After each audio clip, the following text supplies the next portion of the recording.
guys, PIEGUYRULZ here, and welcome to another recast. On this very special Valentine's Day episode, Monsters and I are joined by our girlfriends. And by that I mean it's just me and Monsters. Right, yeah. Yep. So how you doing, Monsters? I'm doing pretty good. How are you doing? I'm doing alright. We have a very interesting show coming up. Yes, we do. So it is actually Valentine's Day, the day we're recording this. Yeah. I mean, yeah, we don't have anything better to do, so. Right, yeah. No, but this is important. The recast is my Valentine this year. Yeah, we love all of you guys. You know what I don't love, though? What?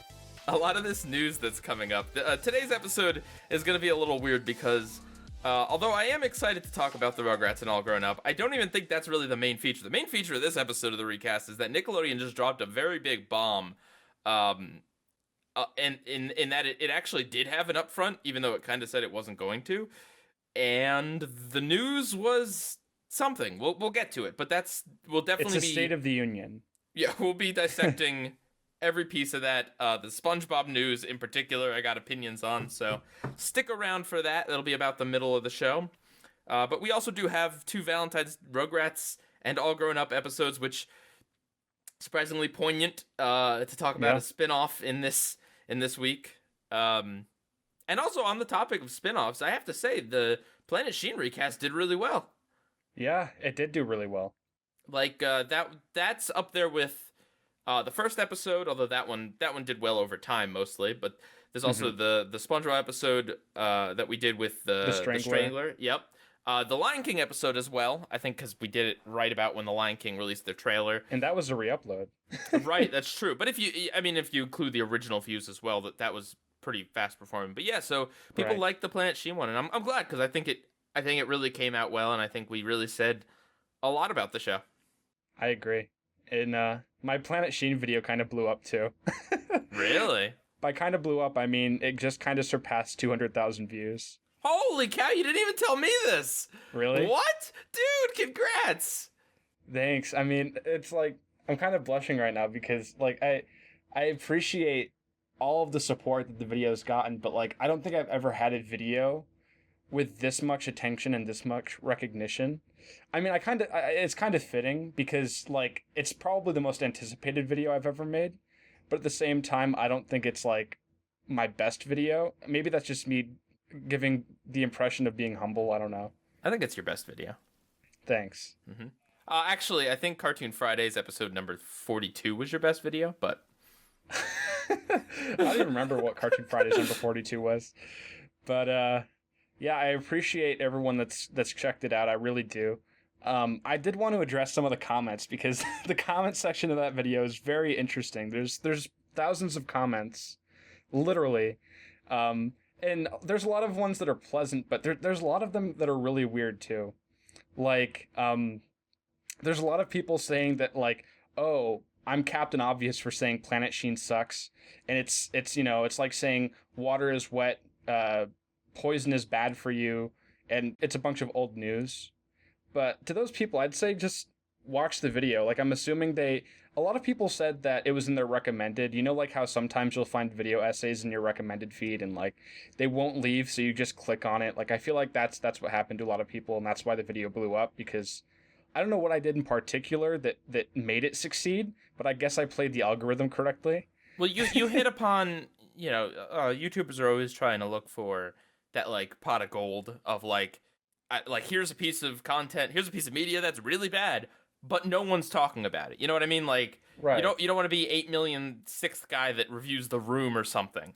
You want to be the first guy that reviews whatever thing. And it's not like Planet Sheen is like this super, super obscure thing, but it is relatively obscure. Nickelodeon did bury it, but even though it's obscure, it's still connected to something that people know, right? Like if we talk about Reanimated or Out of Jimmy's Head or something, that's definitely obscure, and it's not even connected to anything people care about, so they'll be like, okay, what is this in the thumbnail? But you show them Sheen, and it's like, wait, there was a spinoff of Jimmy Neutron? So I think, and just in terms of topic, but I think the video was genuinely good. I think you did a good job of not going too long about the subject as well. which I mean, like, I love going long about the subject, but I think with how succinct you were, really did well for the algorithm and for people's interest. Right. There was a lot of people that commented saying that they had no idea that it even existed. Which I replied to a lot of comments saying, "Oh, I guess, that's a good thing. I'm sorry that I ruined that for you," jokingly. But yeah, Yeah. no, like I'm surprised at how many people said like, "Oh, you're Captain Obvious," or "This is old news." When of the people that know Planet Sheen, they maybe haven't seen too much of it. I mean, a lot of people already know that it's bad without even watching it. But I watched all 26 episodes, and like, I know that the show's over 5 years old, but I think it was more relevant than ever to talk about it.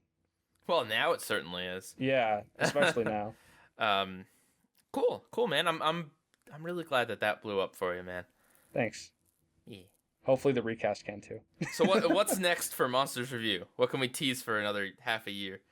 I have a video coming out this week, actually. I I know. Crazy, right? Planet Sheen. I'm going to give you a hint. Is it Planet Sheen again? Oh, well, I mean, I want to milk it, but not that much. Planet Sheen sucks harder. It's another Nickelodeon show. Ooh. Oh, is it back at the barnyard? It's not. Do you want me to give you a hint, though? Nah, I'm good. Okay. But for the but for the listeners at home, go for it. Okay. Well, the show is very spherical. Oh. if that gives any of you an idea. Right. You're gonna talk about. I'm trying Sphere to think Bob SpongePants. I'm trying to think of a joke here, but it's not coming to me. At any rate, that's cool, man. That's exciting. Yeah. Thanks. All right. We have a Discord. If you haven't, I mean, I feel like we attracted a lot of people with the live show. Yeah. But yeah, we have a Discord. If you want to participate in the discussion, go ahead and check that out. On the topic of the live show, that was also a pretty big success, I think. It was. We had a few hundred people peek. Yeah. The chat was very lively. We had a lot of really good input. Happy to have Nikki along for the whole thing too. We the reason why she wasn't like on the screen or anything was just because we put out an open invite to our friend group, just saying like, hey, if anyone wants to pop in or be a part of the show, like, feel free. But we didn't like commit anyone to it, so we didn't know or expect that Nikki was going to be around for it until she said she was like a few minutes before the show started. So yeah. So it's a surprise, but a welcome one. Right.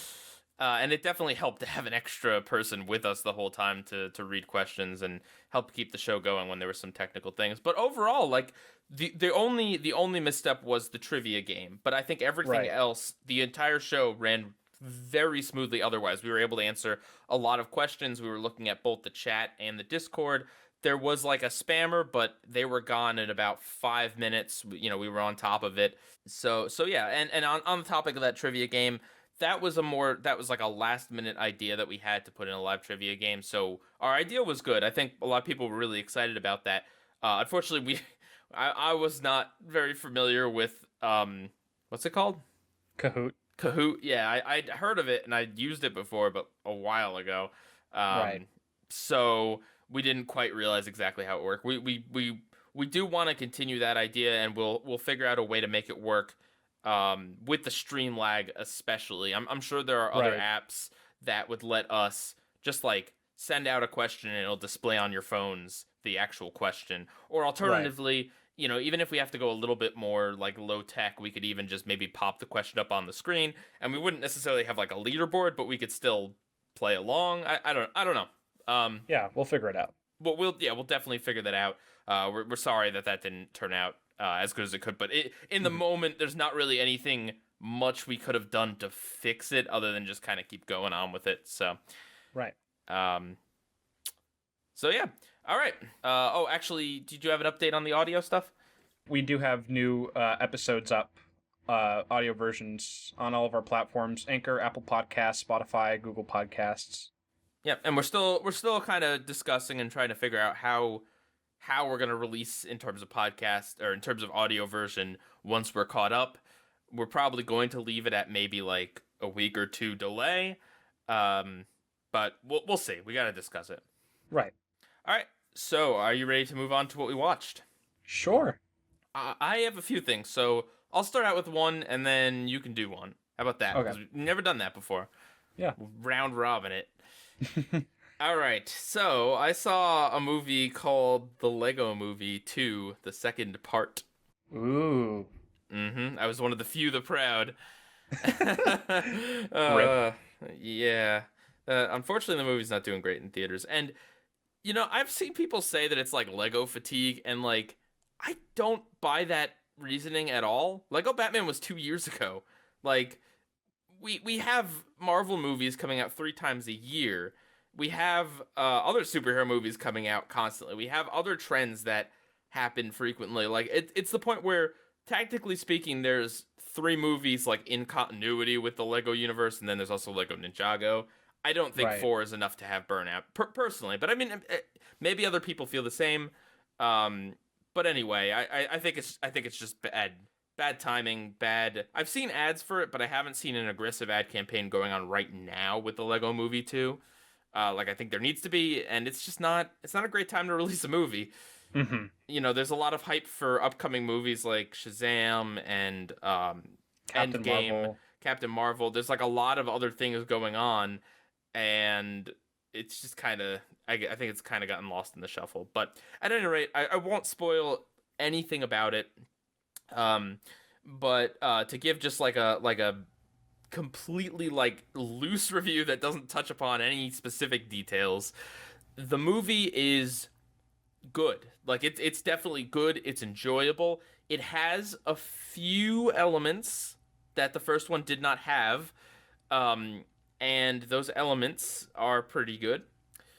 But the thing about it is a sequel, and I'll spoil the first Lego movie if I would hope that most people have seen it here, otherwise skip ahead a few minutes. But in the first Lego movie, the big twist is that it's not just here's a fun movie about Lego guys. The whole thing is essentially an extended metaphor slash like imagination of an actual kid and his father, and the struggle between his father wanting to build Lego sets to just kind of keep them static and keep them as displays, and the son wanting to actually play with the Legos. That was Right. a very unique twist and something that you would never expect. The marketing kept that completely hush. Everything about that was kept in such a great way so that the twist was such just this huge impact. I mean, I felt the impact. So I won't say what the second movie does, but thinking about it, like, well, what are the options, right? The options are you ignore that twist and you just have the second movie just be a fun romp about Lego characters like Lego Batman was. You continue with the twist, and in which case, like, it doesn't have as much impact because you already know what the twist is. You can't do that. I mean, you could do that twice, but you can't have that same impact the second time. Or 3, you could potentially try to like do some other crazy twist, I guess. But you see where I'm getting at in that any of these options are essentially lesser than what happened in the first movie. And so that's kind of which of those 3 options to go with is kind of why I think the movie isn't as good as the first one, because the impact just can't be there. But it still is a very fun romp either way, and a lot of the things you liked about the first one are in the second one. They don't make as good a use of a lot of the supporting characters. Like, half of them are just pretty much just they're there. They have lines, but they're just there. It's only a few of them that really get to actually be involved in the story in a meaningful way. Does it suffer from like bigger and better syndrome or no? Honestly, it doesn't really seem to try to one up the first movie in terms of like ambition, which I don't know if that's a good thing or a bad thing. Like, here's the thing, it's a sequel, and so I think performing a bit, a little bit under the first one, but still being good and solid is not as good as you're gonna get. There are sequels that surpass the first one, but I think that's a pretty high accolade because it's very hard to live up to, especially because I really love the Lego Movie. It's one of my favorite animated films. So yeah, there is a new character. She has a really cool gimmick, and everything about her is really awesome. Speaking of everything being awesome, they 100% lampshade that song. They play with the song. That's all I'll say. All right, I don't want to give away anything much. I mean, it's been in theaters for like a week and a half at this point. But please go see it if you haven't yet. It really does deserve the support. It's got like a really all-star cast. Some of my They favorite spent people. a lot of money on it. Yeah. You would think that they would do more with Unikitty. Well, maybe not, actually. Never mind. It's just kind of funny because there's the TV show that exists and is kind of based on it, but not really. I don't know. Yeah. At any rate, I saw it. I enjoyed it. I'd see it again in theaters, honestly, and I don't say that for too many films. I don't know if I will, but yeah, and we do have plans to maybe potentially do something with that on the recast at some point. Wink, wink. Monsters, what did you watch this week? I watched a little bit of the 2003 miniseries Star Wars: The Clone Wars until I fell asleep. Oh. Ouch.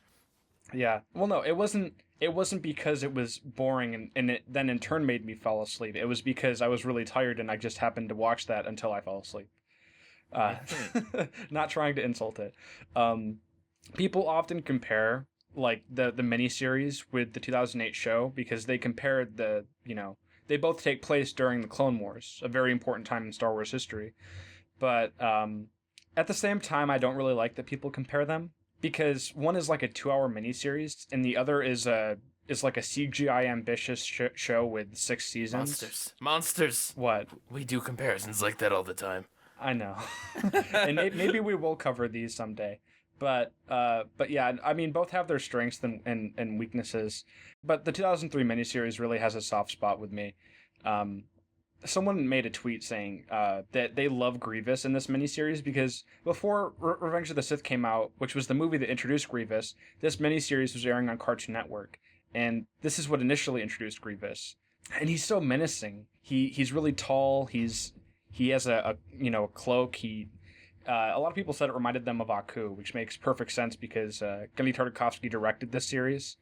And it's just another example that he really knows how to direct action. Everything he's done with action has been absolutely amazing. And that's just besides Samurai Jack and Symbionic Titan 2.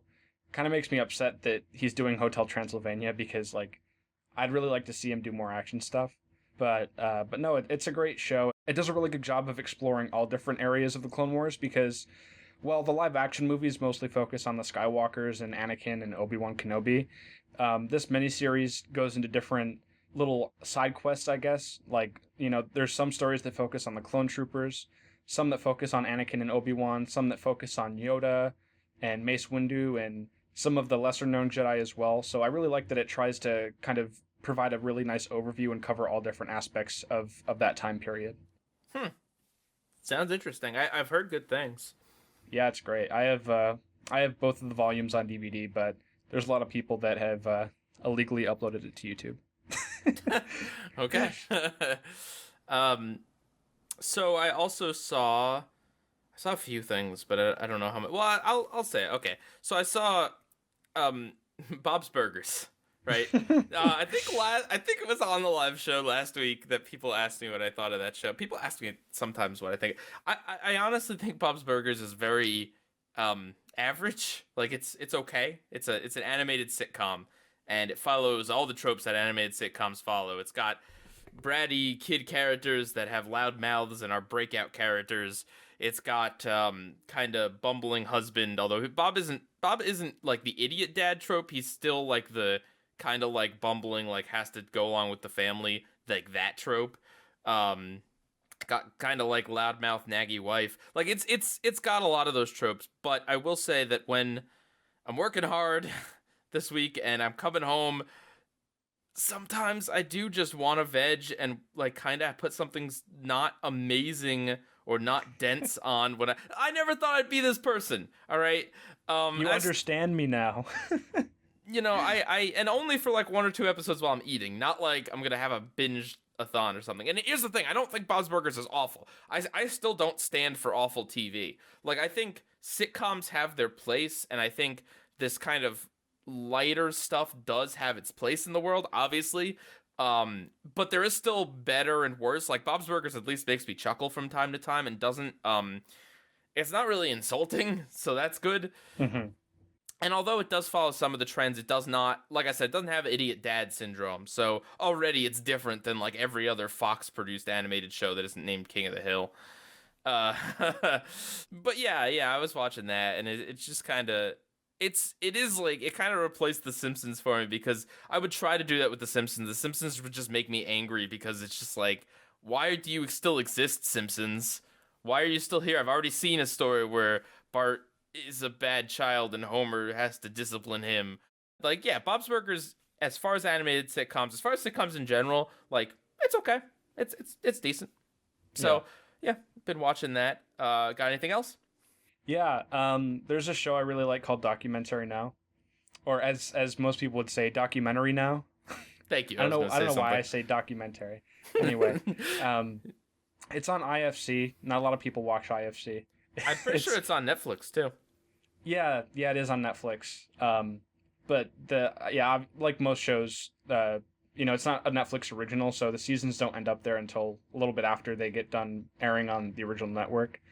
So, season 3 just started, or it's about to start, and IFC uploaded the entire first 2-part episode of the 3rd season to their YouTube channel. So I watched that last night. It's got Owen Wilson in it and Michael Keaton. If you don't know the show, it's basically where they make like a mockumentary of already well-known famous documentaries in the past. So, like, there's a really famous documentary about Bill Clinton's election campaign. I don't remember what it's called, but they made like a parody of that. They made a parody of an Eagles documentary. They made a parody of a Talking Heads documentary. So they go all over the place, and it's most of them star Fred Armisen and Bill Hader, who I believe are like comedic geniuses. I love them so much. They're so talented and versatile in portraying different characters. But yeah, this one has Owen Wilson and Michael Keaton in it. It was written by Seth Meyers, and kind of the whole plot of the 2-parter is there's this mysterious cult that pops up in this town in Oregon, and it turns out the twist is that the cult was actually like an FBI inside job to kind of study the abilities of cults, and then one of the FBI agents actually like ends up by getting hypnotized and becoming a member of the cult. It is a little bit expletive if you watch out for those things, but yeah, it's really good. I love the show so much. Nice.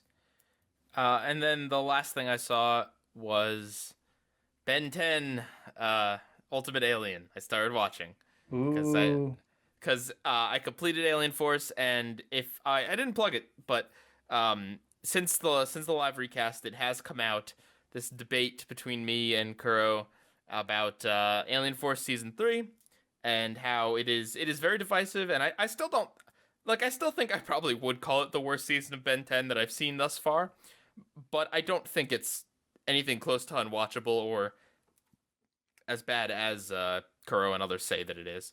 But it does kind of leave Ultimate Alien in a little bit of a sticky place because Alien Force did ultimately kind of like shift Ben's character. And so Ultimate Alien, it's funny because I'm only 3 episodes in, and the second episode is about Ben duplicating himself, and as the trope goes, he ends up with each Ben has a different personality. But since we're so early into the season, I can't really tell like where they're at in terms of like making him more or less mature.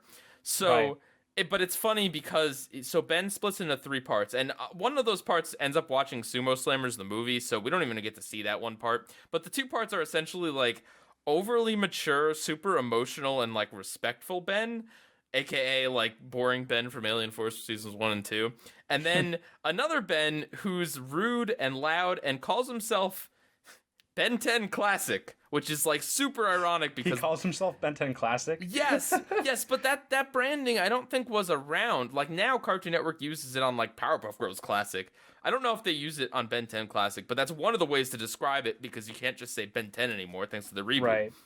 But it's just really funny, and especially because me and Kuro were just talking about all this stuff, and now there's an episode where it's like literally like, well, here's both Bens. Which one is he going to be for this series? I don't know yet, but here's both of them. Also, Wrath, who is definitely my favorite Alien Force alien, might be my favorite alien overall, appeared in all 3 out of the first 3 episodes, so that's pretty cool. They brought Forearms back, which I'm disappointed in because it'll be the forearm show again probably. But yeah, no, Ultimate Alien's interesting. A lot of people lump it in with Alien Force because it's the same trio of Ben, Gwen, and Kevin. It's the same art style more or less. It uses the same aliens from Alien Force with like a few from the original show and more from the original show. But the differences are that Ben's secret is out. He's public, even though there was kind of like a slight effort made in the first two series to keep his secret identity a secret, but like not a huge amount of effort went into that. Or it's not like Spider-Man or Danny Phantom or whatever. But yeah, this one they specifically say that his secret's out, and that does affect things. And then also he has these ultimate forms, which are like just really useless. Like they're toys to be sold. I don't hate the ultimate forms, but like thus far, it's like Spider Monkey turns into like a gorilla. Like it basically is a gorilla with like Spider-Man's mechanical tendrils from the Iron Spider suit coming out the back. Are you saying that the Ben 10 aliens are becoming Pokemon? Well, not. I mean, it's not really that so much as it's like it's essentially a power up for Ben. I guess it is like a mega evolution kind of, which like isn't bad in of itself. But instead of like creating organic situations where he like only the ultimate form would be able to do something here, and so he needs to go ultimate, they just kind of have him ultimately transform into his ultimate form like willy-nilly. Like he'll transform into Spider Monkey, and then like I don't know, like get hit by something and then be like, oh, well, this is a job only for Ultimate Spider Monkey. And it's like, dude, you could have, like, Ultimate Spider Monkey ain't that powerful, and there's nothing about him. You know what I mean? Like, if you give him those power ups, like, especially considering the whole concept is he has so many aliens to transform into anyway, that like, if Spider Monkey can't do the job, and at this point he could just willy nilly transform into whatever he wants, like, just switch into another alien. You don't need the ultimate form. So I feel like the writing on that was really like, they could have done a much better job at making him need the ultimate forms. Maybe take away some of the aliens instead of giving him more and more and more. So he's like Ben 35 at this point. But it's not like it really takes away from the show. It's more just like huge missed opportunity in that aspect. Yeah. Also really weird that they gave him a J. Jonah Jameson on the show. And I'm not just saying that because I played a lot of the Spider-Man video game, but like he literally is like Ben 10, threat or menace, which is like a famous J. Jonah Jameson line. It's weird, but no, I'm liking it so far. I'm not really far enough in to really get like a full picture on it, but it's, you know, the three stories were pretty enjoyable, and you know, it's still Ben 10. I don't know. I'm a little fatigued maybe at this point of Ben 10, but I'm trying to push through because I'm just kind of curious to see where they take things. Right. So here are my continuing Ben 10 adventures on the recast. Yeah. Anything else, Monsters? Nope. All right. So let's get into the news. Let's get into the nitty gritty. All right. So we're only going to be talking about the Nickelodeon up front because there's a lot to talk about here. So also, thankfully, we recorded a day late. yeah. We usually record on Wednesdays, as evidenced by our live stream. But yesterday I wasn't feeling. I was like, to be honest with you, I was kind of playing Horizon Zero Dawn like for a few hours.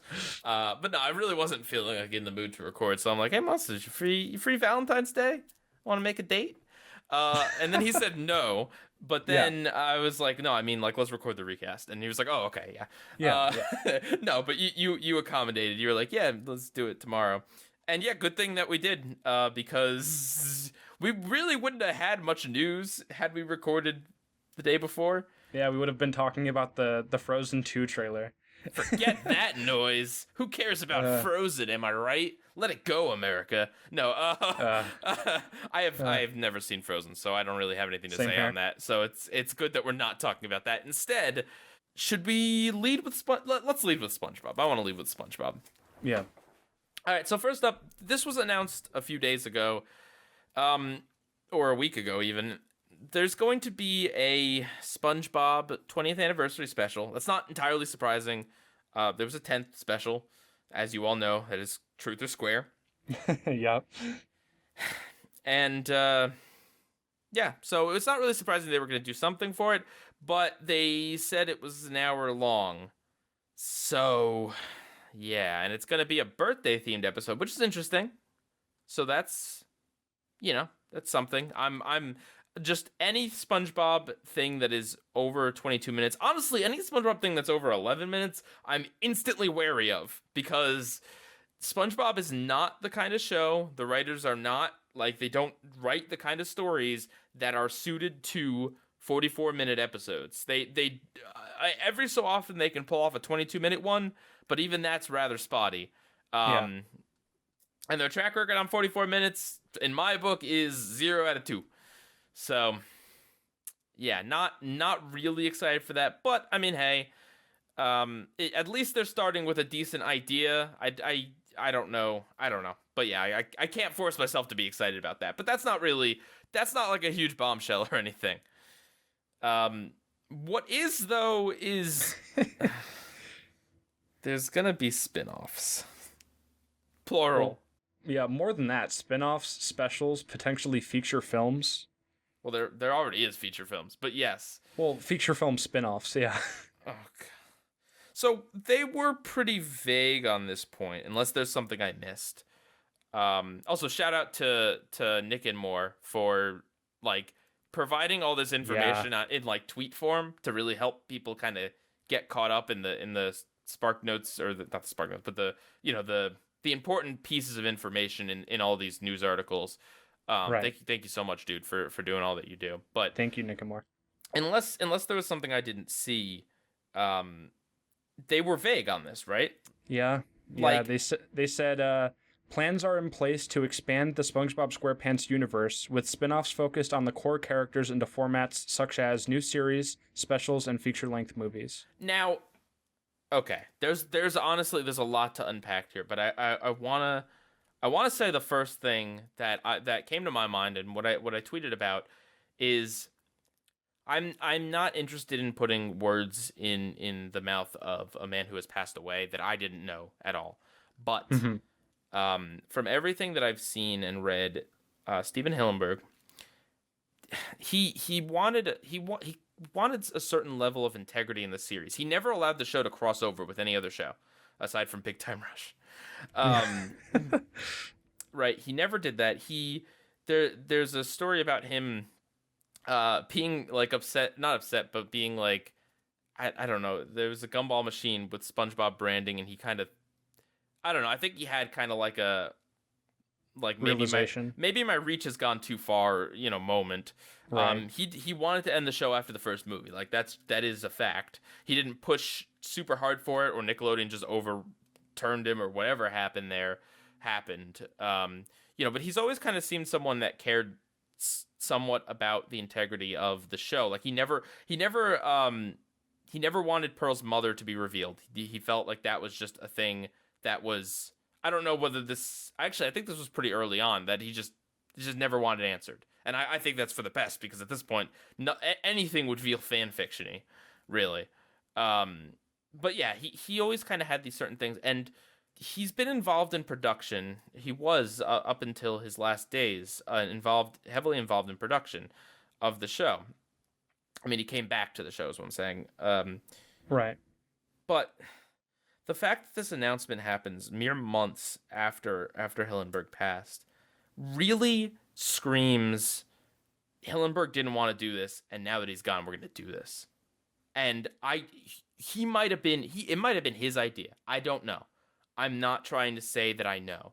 But what I will say is that from what I've read about him and the way he approached the show and his thoughts, and the fact that they never did any amount of spin-offs, any amount of crossover, anything like that, for as much as Nickelodeon loved to, like, clickbait title the show, for as much as Nickelodeon loved to promote it and do all this other wacky stuff with it, they never did those level of things. And now, as soon as Hillenburg's gone, they're announcing this. It looks very disrespectful and very bad. And usually, I will also say, when people step up and say something like,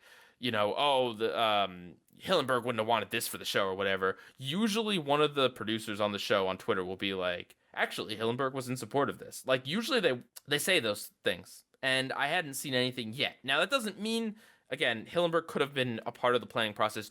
This sort of thing, spin-offs and reboots and all this other stuff, like TV shows take a long time to produce from start to finish, just to get off the ground is what I'm saying. So he could have been involved, but my gut and just the way everything looks and the fact that they didn't announce anything in specifics kind of tells me that they really are just like dancing on his grave.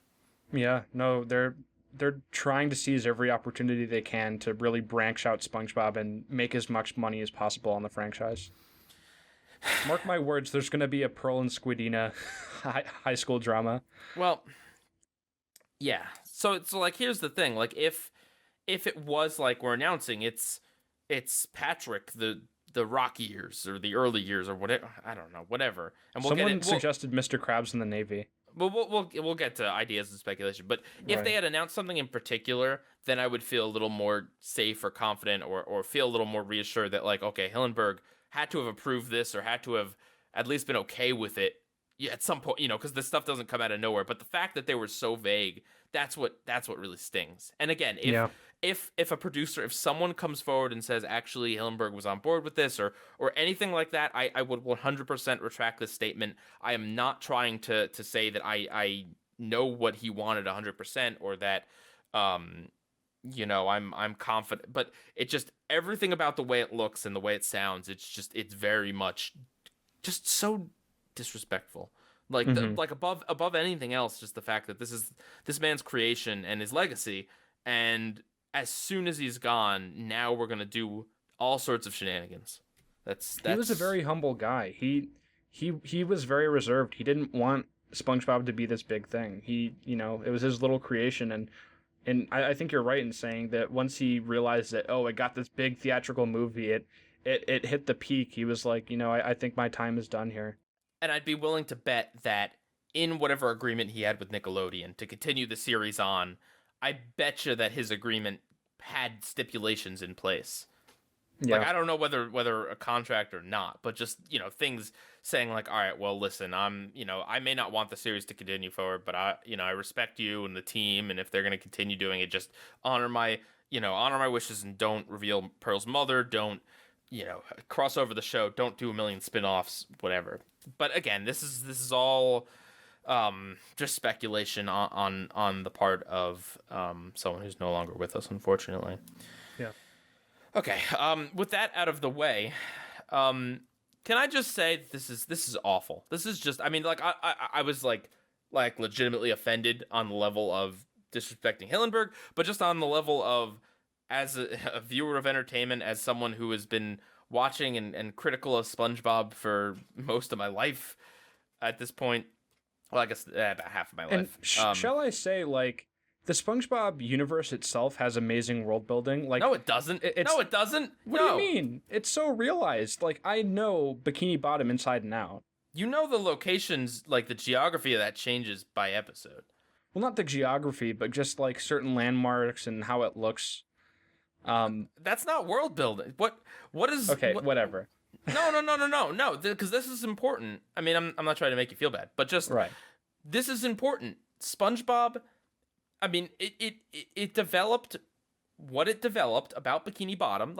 Yes, certain things like the Krusty Krab, some of the people around town, some of the way this undersea world works are very firmly established. But I still stand by the show really never evolved after about like the first or second season. Like, in terms of the lore, in terms of the world, like there's the rumor or the theory about like it being nuclear fallout that caused the fish to mutate or whatever, but that's not in the show.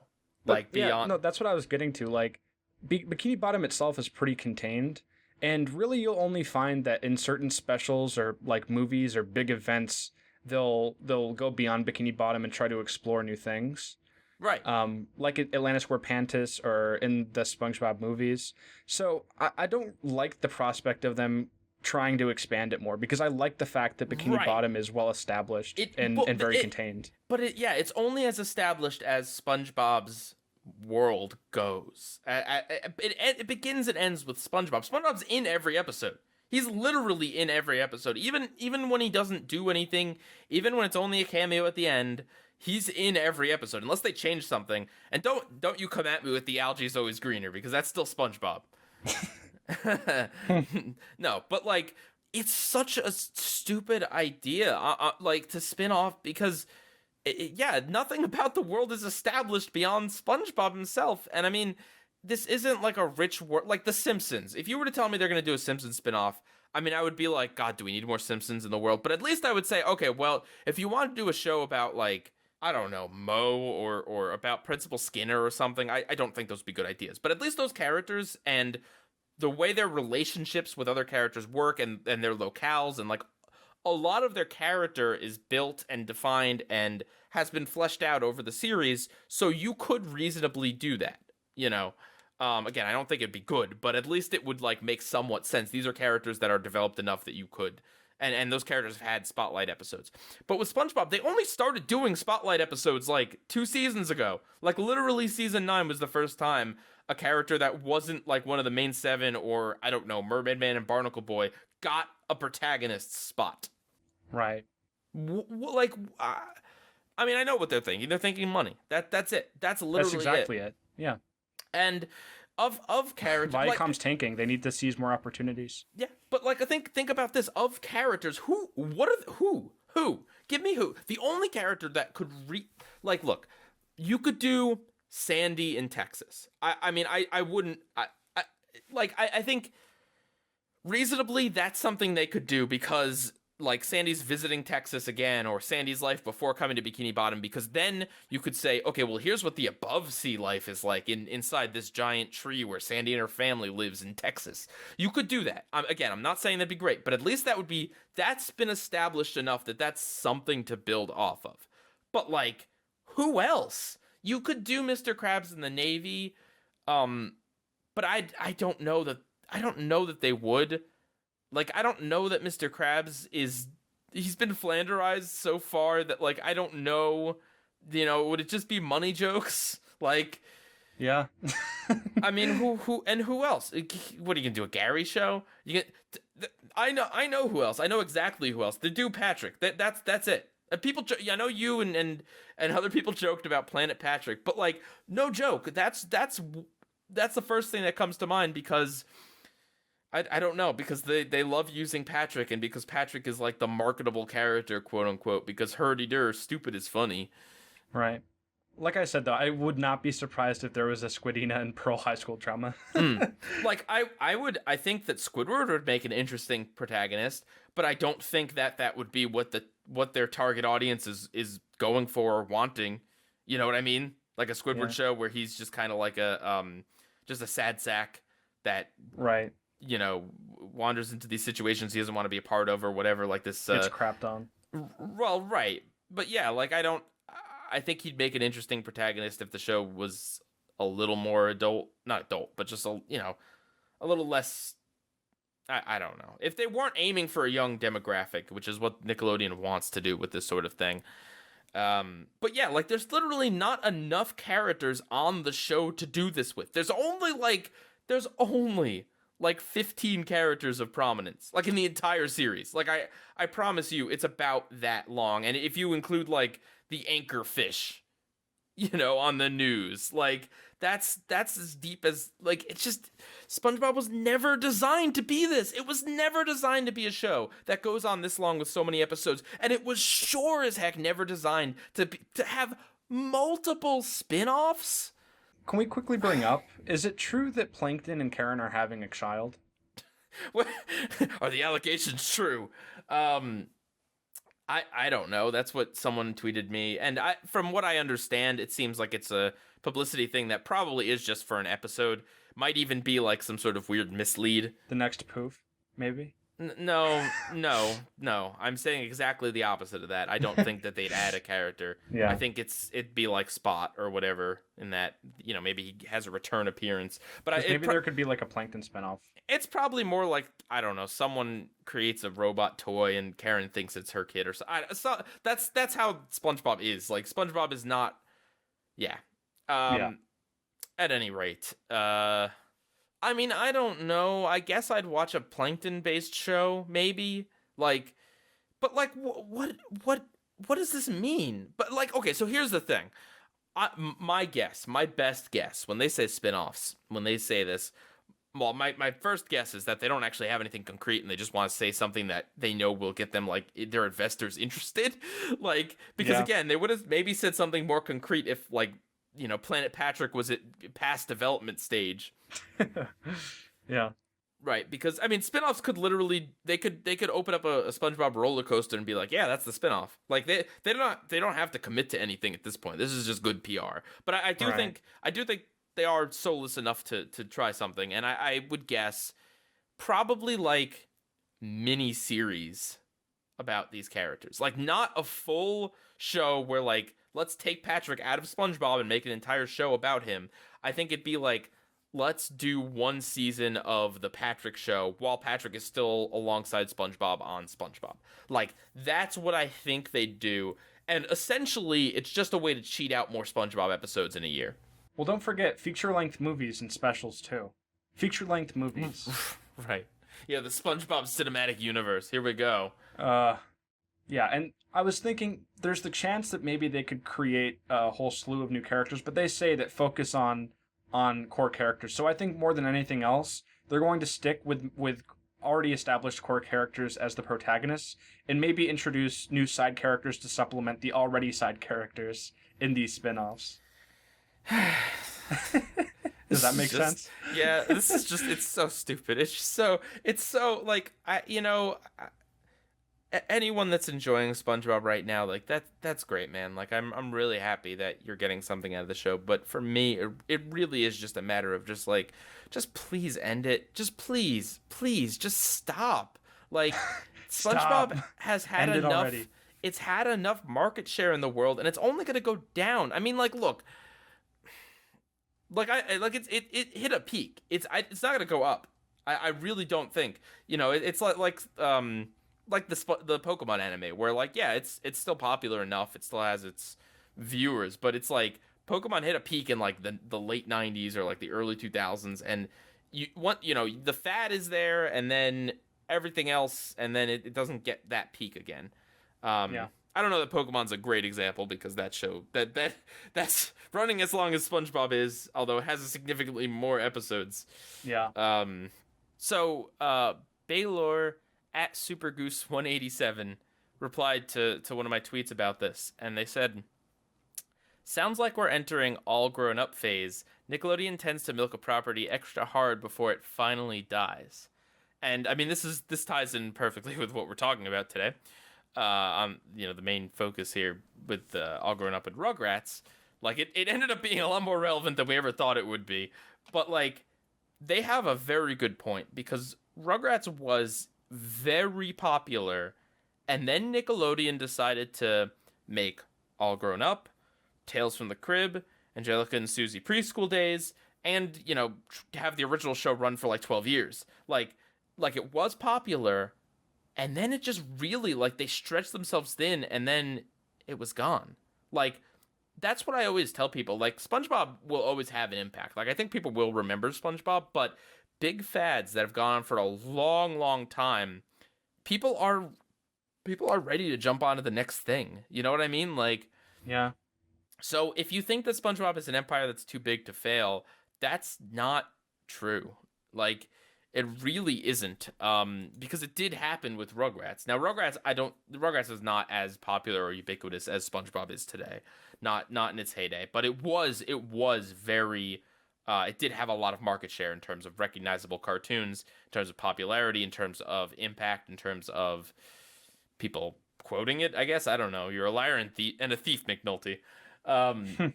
But that's interesting too, right? Like, is this maybe a siren song for SpongeBob? Is this a way of saying, like, well, we're gonna have to cancel the show, so we might as well milk it as much as we can, and maybe one of the spin-offs will be successful. Maybe. I mean, I do. Could this hurt the popularity of the show? No, I don't think so. There's no way that a spin-off is going to interfere with the powerhouse that is SpongeBob. If they introduce new characters. Still, nothing will ever surpass unless SpongeBob gets really bad again. Well, what if Nickelodeon is confident in one of their spin-offs and then does end up tanking the original show, like canceling it? Because again, that's kind of what happened with Rugrats. Like all grown up, I can't imagine that happening. you can't. No. Really? Why not? Well, with All Grown Up, it was the same characters. It was pretty much the same thing except aged up. Whereas It was not the same show at all. It was very different stylistically. Well, yeah, the Rugrats is very 90s. All Grown Up is very 2000s. And yeah, there is a few things. And the story content is also kind of different. Right. I don't think those 10-year-olds were like hallucinating about being adventurers. But I think a lot of, you mentioned it, SpongeBob is in every episode. A lot of what draws people to SpongeBob is SpongeBob. Right. But people are quick to jump on Brian's dead. You know what I mean? Like people are quick to jump on like really big mistakes in shows. I mean, I don't know. It's just I think it would be more on Nickelodeon's end of things, like some sort of false confidence or some sort of stupid like marketing thing that runs SpongeBob into the ground somehow. I don't know. I think it could potentially be the beginning of the end of SpongeBob. I don't know. It might, maybe not. It might not be at all. I'm not saying it definitely is, but I think that there is definitely something to be said about spreading your brand too thin. Yeah. Maybe they order less episodes of SpongeBob and more of the Patrick Show or whatever, and then people don't like the Patrick Show, and in a fit of rage, whoever's in charge just decides to cancel the whole franchise. Like honestly, that's sometimes how the stupid things go in Hollywood. You know what I mean? Like, yeah, someone makes a bad call and then they look bad and they're the person in charge. So instead of looking bad, they double down. yeah. But so yeah, that's if you were expecting me to be excited about this, then you haven't been paying attention, because I'm sorry. There's just nothing about any of this that excites me. I mean, I'm interested in terms of like subject matter to talk about, and if they could pull off like a successful spinoff about like Mr. Krabs' Navy days or pirate days, or I don't know, a show about plankton, like if they could successfully pull it off, great. That really is great. I'm not looking to hate on it like on principle, but it's just like I know how these things go, and nothing about SpongeBob indicates that any of these characters could really pull off a spin-off without them having to significantly change or add things. But when you significantly change or add things, you end up with something like Planet Sheen. Like, right? Like, part of, I've always kind of said this, that SpongeBob has kind of maintained in this stasis of, like, they don't add new characters. There's occasionally, like, they'll add a recurring character that shows up, like, once in a while. Like, they'll bring Squilliam back or something. But, like, generally speaking, they don't add new characters. They don't add too many locations, like recurring locations. There's many, many one-offs. And sometimes they'll bring a one-off back for, like, a second episode. But they very rarely have added, like, you know, a regular location. And so it's not the kind of world, it's not the kind of place that even supports change. Any amount of change is gonna upset some level of the fan base. And they have to institute change if they're gonna do these extra properties. Or else it's just gonna be literally another season of SpongeBob, which it might be. Who knows? Like just Patrick the show also features SpongeBob, and it's just, or who knows? Maybe this is them telling us that they're gonna do a new series of shorts or something. Like, you know, this could be something minor that they're trying to dress up to the investors like it's a big deal, and maybe it's not. Who knows? I mean, they're riding high off of how popular Sweet Victory was. Oh yeah. Well, not how popular that event went, but how much people cared about SpongeBob to get it on. Another thing that they stepped on the grave of Stephen Hillenburg for. All right, ready to move on? Yep. All right, enough about spinoffs. Let's talk about a spinoff. The Casa Grandes. Do you get it? Because Casa's like house in Spanish. And Grande being big. Oh, it's the big house in the Loud House. Yeah. Great. I don't have any opinion on the Loud House. I don't have any opinion on this spinoff other than the fact that, like, all right, Nickelodeon, this is the second piece of news that's about a spinoff. Okay. Where are you going with this, Nick? What are you doing? Do you have anything in particular to say about this, or other than just the trend? No, I think it's what it's shaping up to be is possibly the Loud House, but more diverse. But for all I know, it could be an entirely different show. Oh, goodness. I mean, is it by very nature? I don't think it could be diverse because they're all related. Like it's a family of characters that but are. it focuses on racial minorities versus the Loud House, which is No, I believe you're white not people. wrong. I'm making Right. just a joke that it. Yeah. But yeah, that's Yeah. okay. Fine, whatever. Okay, so the next piece of news is not a spinoff. It's a reboot. Yep. All that is coming back. This is all that. Brother. So what we got going on with this show is they're doing a talent search right now across the nation for the most talented child comedians. They're gonna put them on the show alongside some of the now middle-aged adults who were in the original incarnation of the show. And it's being executively produced by Kenan Thompson. I mean, I like Keenan. Yeah, I love Kenan He's Thompson. funny He's so on funny. SNL. But Yeah. here's the thing. Sketch comedy shows are dead.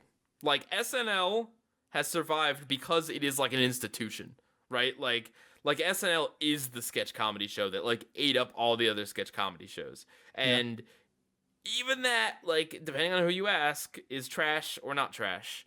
But the thing is, in the age of the internet, like, and here's the thing also, SNL has like an actual budget and has like highly, highly talented people, not just like, here's some kids we found on the street, or wherever they recruit these children from.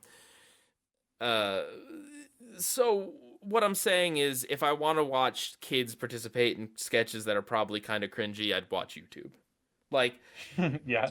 like I'm not dissing on the sketch comedy medium in general. I'm just saying, like, on TV it's kind of dead because like YouTubers and like, you know, I don't know, College Humor and like other places on the internet can do it for a lot cheaper and a lot more like down and dirty than Yeah. you know, and also by sketch. Like, that's one of the huge things with the internet. You can search for a specific sketch. You're not stuck watching a show where like half of them are duds.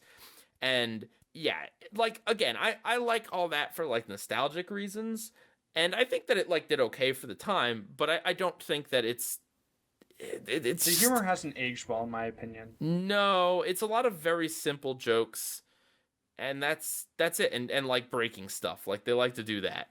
I And think the Amanda Show had better sketch comedy. It did, but even that still, I mean, it's sketch it's like, I don't know, you see them when you see them all. I Right. don't, you know, a few years back we had, what was it Incredible called? Crew. Incredible Crew, yep, on Cartoon Network, and Nickelodeon also had Awesomeness TV. Oh yeah. And that neither of those shows did well at all. So, you know, I don't feel that there's a market for this in the television space, and it's just like, great, you have a big name attached to it, like, that's nice, and it's great that you're finding all that people to get them another job, those poor guys. But like, it's just okay. And then again, remember, this is our third piece of news, and this is our third thing that's based on an existing thing. Yeah. All right. So what's next? Oh, okay. A YouTuber that's had a TV show on Nickelodeon again. Remember React? React to this. I'm living in a time vortex. All right. So Ryan Toys Review is gonna do an unboxing series on Nick Jr. I can't make this up. I mean, he's really popular. No. But here, listen. I'm not, and I don't know. I don't know this kid. I don't know his content. Like, it could be great. My beef, just to make it clear, is like putting a YouTuber on TV is completely pointless in most cases. Like, unless they're gonna actually act, which this is a young child, so I don't believe so. Right. He's just gonna do his YouTube shtick. From what it looks like, he's just gonna do his YouTube shtick on television. Like, is it like? I was gonna say, is it for young kids that don't have access to tablets yet? But like, are there young kids that don't have access to tablets in this day and age? Probably I don't not. think so. I mean, if The you look Amish? at his earnings, the only reason why I know that this kid exists is because he often turns up on like he's usually like number 1 or in the top 5 of the Forbes highest earning YouTubers every year. Wow. And yeah, he's a really young kid, but his videos bring in so many views, and they're highly ad friendly because it's child-friendly content. So, But that's, I mean,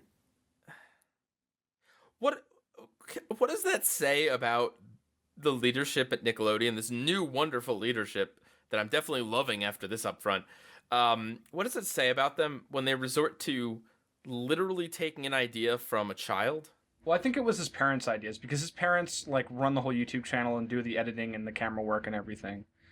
But Okay, but I mean, I think it's more or less an attempt of them trying to do brand integration with the digital technology and that sort of listen, stuff. every time I've seen a YouTuber, I'm not saying it's going to be successful. I'm just saying that's what I assume they're attempting. no, you're fine. I mean, and again, I'm not, it's a Nick Jr. show, and maybe this is good content. Like, I don't know. I've never seen it.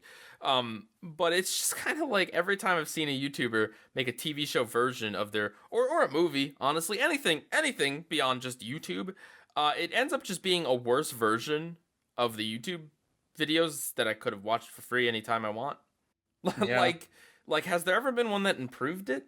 Certainly not Fred. Yeah. Not Fred the Awesomeness Show. TV, not React to that, not The Annoying Orange, because why would you make that longer? Yeah. Like, is there any of them? Maybe one somewhere. All right. So on to the next piece of news. Okay, this is this is an original thing, except I want to put original in big quotes here. Let me read the description of this one, according to Deadline Hollywood. This Simon Fuller / Ryan Tedder produced Untitled Project is a scripted music series set in a boarding performance arts high school with original music in every episode. A nationwide search will be conducted to cast the show because Nickelodeon's too lazy to just actually cast actors. Yeah. So if this sounds familiar, it's because like School of Rock was a thing, Victorious was a thing. Like this is like Nickelodeon 101 is like bad Nickelodeon live action sitcom 101. Involve music in some way that you could sell. I did like Victorious. I thought that was a good show, but that's besides the point. I mean, yeah, but like, well, I don't know that I want to say yeah, but Big Time Rush was pretty decent too. all right, well, that one, you're on your own, bud. No, but like, okay, you're doing another music series, and like, okay. I told Like- Pieguy it kind of reminded me of Class of 3000 in the sense Which that I they don't understand why, but yes. because they got a celebrity to sign on to this project for a kids network where they get a bunch of kids and have an original song in each episode. I mean, a lot of shows have an original song in each episode. Yeah. I don't see the connection, but all right. So, okay, at least that's not a spin-off or a reboot. Yeah. Technically. All right, what else we got here? Well, I didn't even see this one. Explain this one to me, Monsters. Are You Afraid of the Dark theatrical movie and a miniseries? Yeah, so this October they're gonna have a brand new miniseries where it's like the Midnight Society from the original Are You Afraid of the Dark, but it's like a bunch of new kids, and it's the same idea. They share scary stories, and it's like an anthology. And then this miniseries is going to run along the theatrical movie that they're going to release this October. Wait, this October? Oh, it's gonna be like the Goosebumps movie. Probably. Really yeah. low budget and not great. Yeah. Okay, another reboot. Great, wonderful. Yay! You know, Nickelodeon can't think of any ideas, so they take all their stuff from the 90s. Brand recognition. And YouTube. YouTube. Are you okay? So, Are You Afraid of the Dark and Goosebumps? Do these shows work without like the level of cheese? Like, no, I think those what shows makes, need the cheese. right. Is cheese in right now, or is cheese something that they would like intentionally go for these days? I don't think know. cheese is in right now. No. I think when cheese happens, people call it out and criticize it. Right. People just call it bad. Yeah. For better or worse, right or wrong, and some Right. cheese is bad a lot of the time, depending on the context. But yeah, like I feel like that's where a lot of that nostalgia and a lot of the entertainment value comes from both Goosebumps and Are You Afraid of the Dark, in that like they had every so often there was like a spooky moment that would get you as a kid, or even like be genuinely kind of creepy as an adult. But by and large, the shows got by on kind of being like these really hammy, like overacted, scenery chewing, like the camera takes a picture of you and then you disappear. Like, whoa, yeah, like I think there's a zombie over there, like that sort of thing with hokey sets and all that sort of stuff. Like that's kind of what those shows thrive on. So I don't know that they would work these days. Maybe they would. Maybe they'll find an interesting angle. Maybe they'll make it a comedy series. Who knows? But like, man, that's another reboot, Nickelodeon. That's, you know, you had a new team put in. You're telling us about be excited for all the new stuff we got planned, and you're literally just giving us old stuff. Yeah. Oh, but don't worry. We also have Are You Smarter Than a Fifth Grader reboot. With John Cena. Da, da, da, da. Like, what? Why? Who wanted more of what? Did kids... I think it's an issue of, like, there's a lot of people who just want everything that they loved as a child rebooted. But then when, like, it comes out and it doesn't meet their high expectations, they'll just complain about it. Good, and they should. I mean, listen, I am of the opinion that you should be very, like, extra critical of things that are explicitly trying to capitalize on your nostalgia. Things like the Disney live-action remakes. Oh, yeah, we did. I guess we'll talk about Will Smith next week, maybe. But like things like that, things like these reboots, be extra critical because they are specifically trying to pander to you. So don't let them do it. Just still keep a good critical eye of what's good and what's bad. And I think that's completely fair.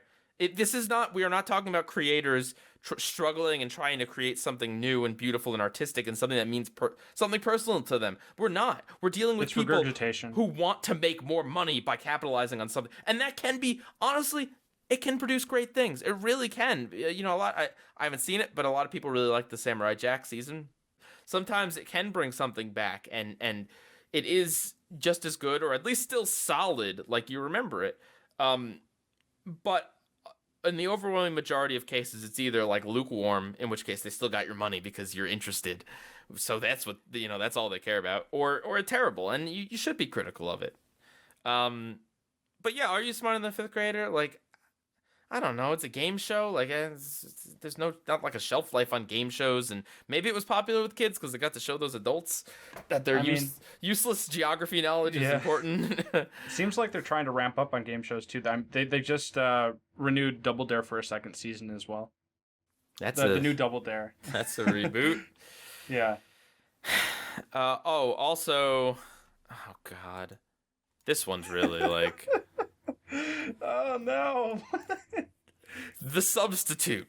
In this new hidden camera prank show, I just who's done a hidden camera prank show in the past like 10 years? How that fad was everywhere, and then it died because it's stupid, and also because we now have YouTubers taking it to like a whole nother awful illegal level. A lot of older people like Impractical Jokers, but that's like the only one I can think of. True, you're not wrong. Impractical Jokers is something that does have popularity, but I will say Impractical Jokers is, I guess, unique among hidden camera prank shows in that it's mostly the joke on the idiot, on the actual jokers themselves, which I think is why that show has more staying power. Sometimes the joke's on the other people, but a lot of the times it's more just like, here's a reality show where these four guys just like act like complete idiots in front of people, instead of your traditional like setup where like someone will jump out of something or something stupid like that. I'm not saying Impractical Jokers is great. I'm just trying to explain. Anyway, right. Okay, so let me get past this first sentence, or I couldn't make it past the first comma in this sentence. In this new hidden camera prank show, celebrities are transformed by a team of special effects artists to go undercover as substitute teachers to surprise a class of unsuspecting students. A $25,000 donation will be made to each school. Okay, so that's good, genuinely speaking. The Substitute is produced by the Intellectual Property Corporation. What? Is that a thing? We own all of the intellectual property because we've copyrighted the term intellectual property. No, Also, someone from Undercover Boss is there. Oh, great. Yeah, because like it's not like Undercover Boss is literally the same thing every stinking episode.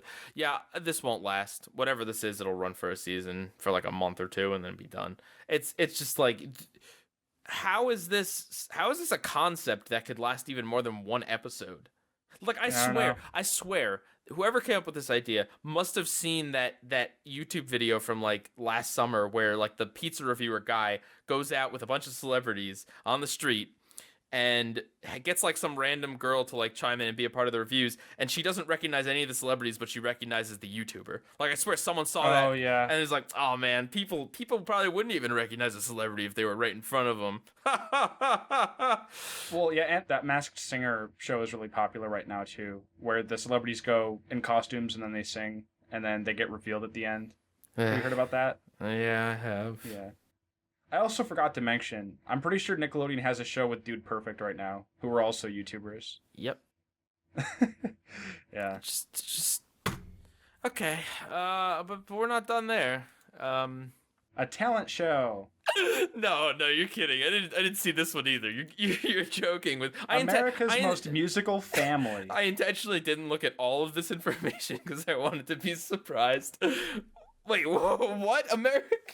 From the people who brought you the Idol franchise. Yeah, American Idol, that's doing real well right now.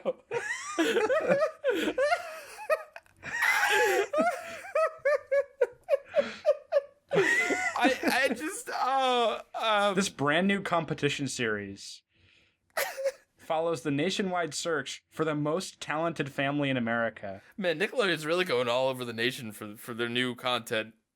Working title, America's Most Musical Family. Is that the best I could think of?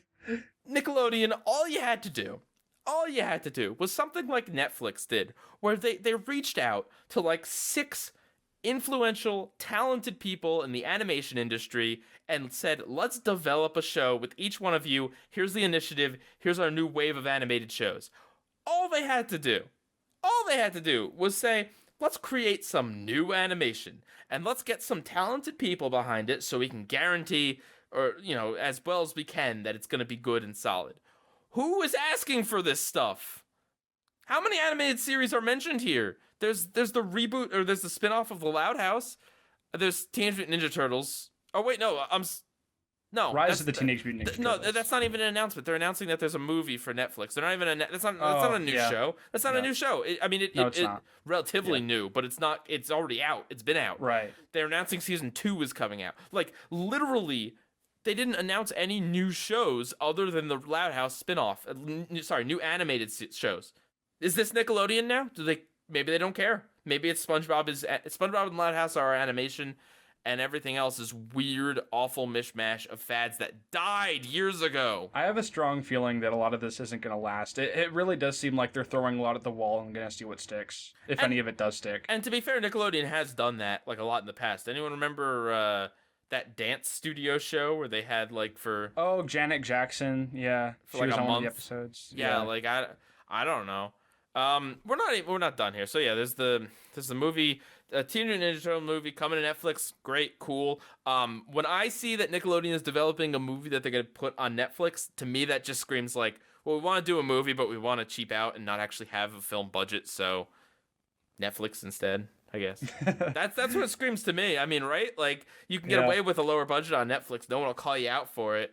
Although the show does look pretty impressive as is. Oh, yeah, but in a theatrical movie, you expect a certain level of bump, right? You know, in animation and in writing and everything. And if you direct to Netflix is like the new direct to video. Yeah, no, it literally is. That's a good analogy. What else do we got here? Blue's Clues and You. Yeah. The remake. We have CGI Blue's Clues now. The remake of the groundbreaking. You mean live action Blue's Clues? No. Groundbreaking, curriculum-driven, interactive series Blue's Clues brings back beloved Puppy Blue for an all-new generation of preschool. This isn't even news because Blue's Clues is not news because we knew this from months ago that they were talent scouting for the show. And they found the host. Yeah, and it's not Steve or John Cena. Why would John? People were throwing his name in the hat. I want Terry Crews. Shirtless Terry Crews. Yeah, no, you'd have to wear a shirt for the children. But just like a really ripped guy, gently talking to kids. Because Derek Crews is also like he's a really cool, gentle guy in real life. But just that's a nice juxtaposition. At any rate, listen, this is probably the one piece of news that I'm actually positive on. Like, not in terms of like this is like another thing in like a line of literally everything announced is a reboot or a spin-off or a remake or a trend that has already existed a long time ago. But Blue's Clues, like, look, all you need for that is just to have a show that's educational for kids that respects them and treats them the same way Blue's Clues did. I don't think that's a high bar. I don't think that's something that's unattainable in a reboot. And the audience for this reboot are not people that have seen the original show. So I think in this instance, because it's a preschool show, because I think that's perfectly fine, personally. Yeah. Like, I'm not gonna sit here and crap on that, because that's great. If this can do what Blue's Clues did for my generation to a new generation, then great, honestly. Right. At any rate, the last, I think this is the last thing. I hope so. Lego City. Yeah. Which is weird, because like every Lego series prior to this has been on Cartoon Network, I think. Mm-hmm. Maybe a couple on Netflix, but. Right. Yeah, you're not wrong there. And then Pokemon switched off of Cartoon Network. Yeah. Well, this is animated, but again, it's based on a pre-existing toy line. So this new high-stakes CG animated comedy created and produced by LEGO Group depicts the funny, smart, and dynamic slices of life within the sprawling and diverse LEGO City community.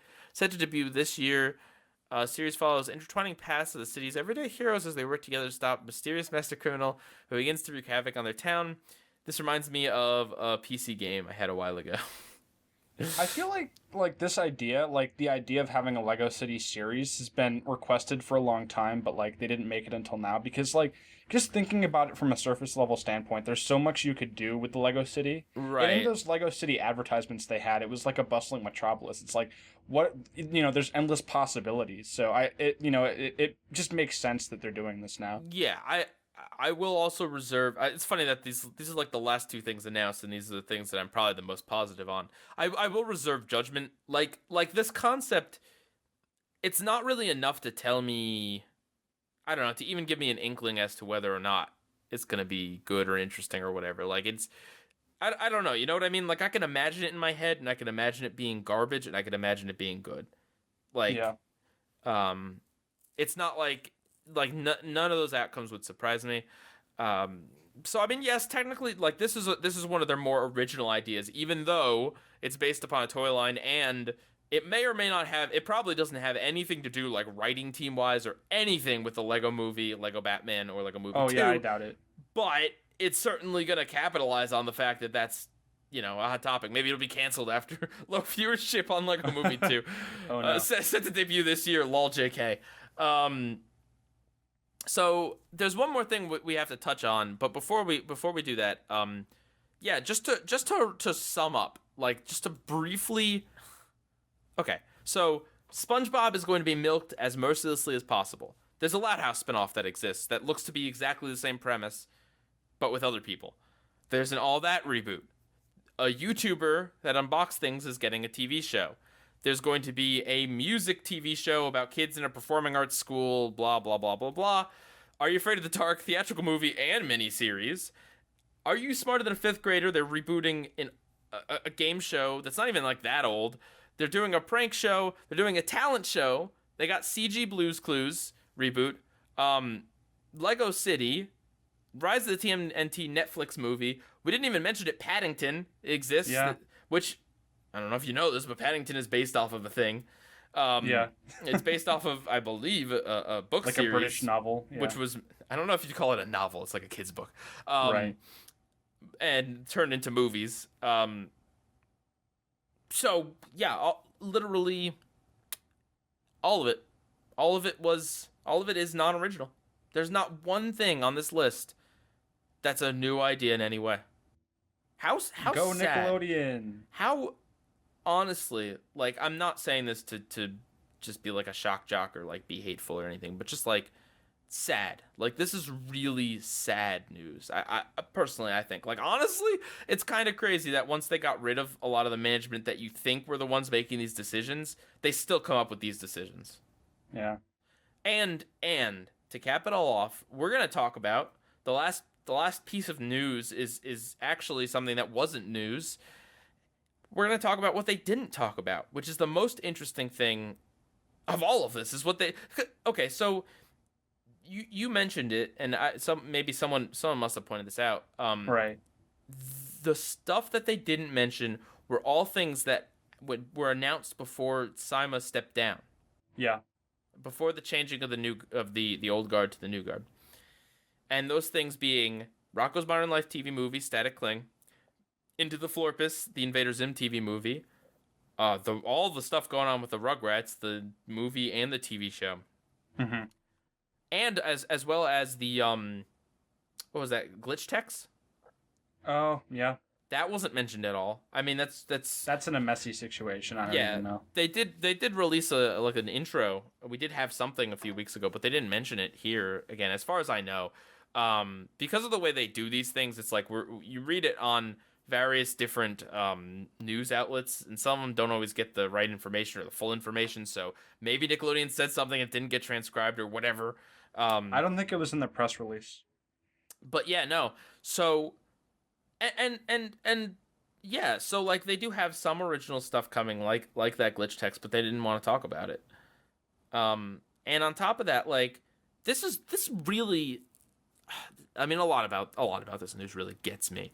But the fact that they loved the good publicity last year, 2 years ago, of Static Cling and Into the Florpus, they love that good publicity, but now they're not even airing this stuff. They're not even talking about this stuff. How could I trust them to do anything with any of the rest of this crap that they promised they're going to reboot? How could I trust it? I don't trust it. Yeah. I don't care. Like, you know, they could announce whatever. Like, but it means nothing if they're not going to do anything with it. Rocko is in such a ridiculous situation. You want to read what Joe Murray said on his Facebook? Can you verify this, by the way, that this was actually him and yes, not just... this was Joe Murray. Okay. He said, "Let me just clarify a few things. I am not having a fallout with Nickelodeon. I've had a very good experience with them doing the Rocko special. They were awesome, especially Chris Viscardi. But just like we didn't have the same set of executives on the special that I did on the original Rocko, we now have a different leadership than I did on the special. All the way to the very top, Sima approved our story and gave us her blessings on the project. She is now gone. So I don't know the new people in charge, except Ramsey, who is great. But the rest I don't know. I don't want to have a falling out with Nickelodeon, but some of that hinges on what happens with the Rocko special Static Cling. Thank you for everyone's support. We will see what happens.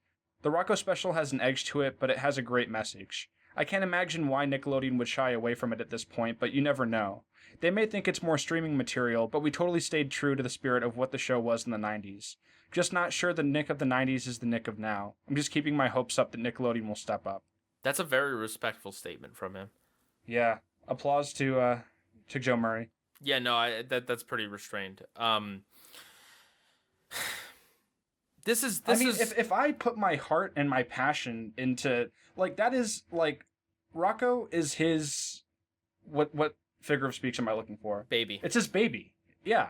And for him to come back 20 years later, 25 years later, and put all this work into a giant TV special, it's done. And, you know, where is it? People have been asking for it. I want to see it air. I want to see all this work that I put into it pay off. Where is it? And Nickelodeon's not getting back to him. And this is it right here, right?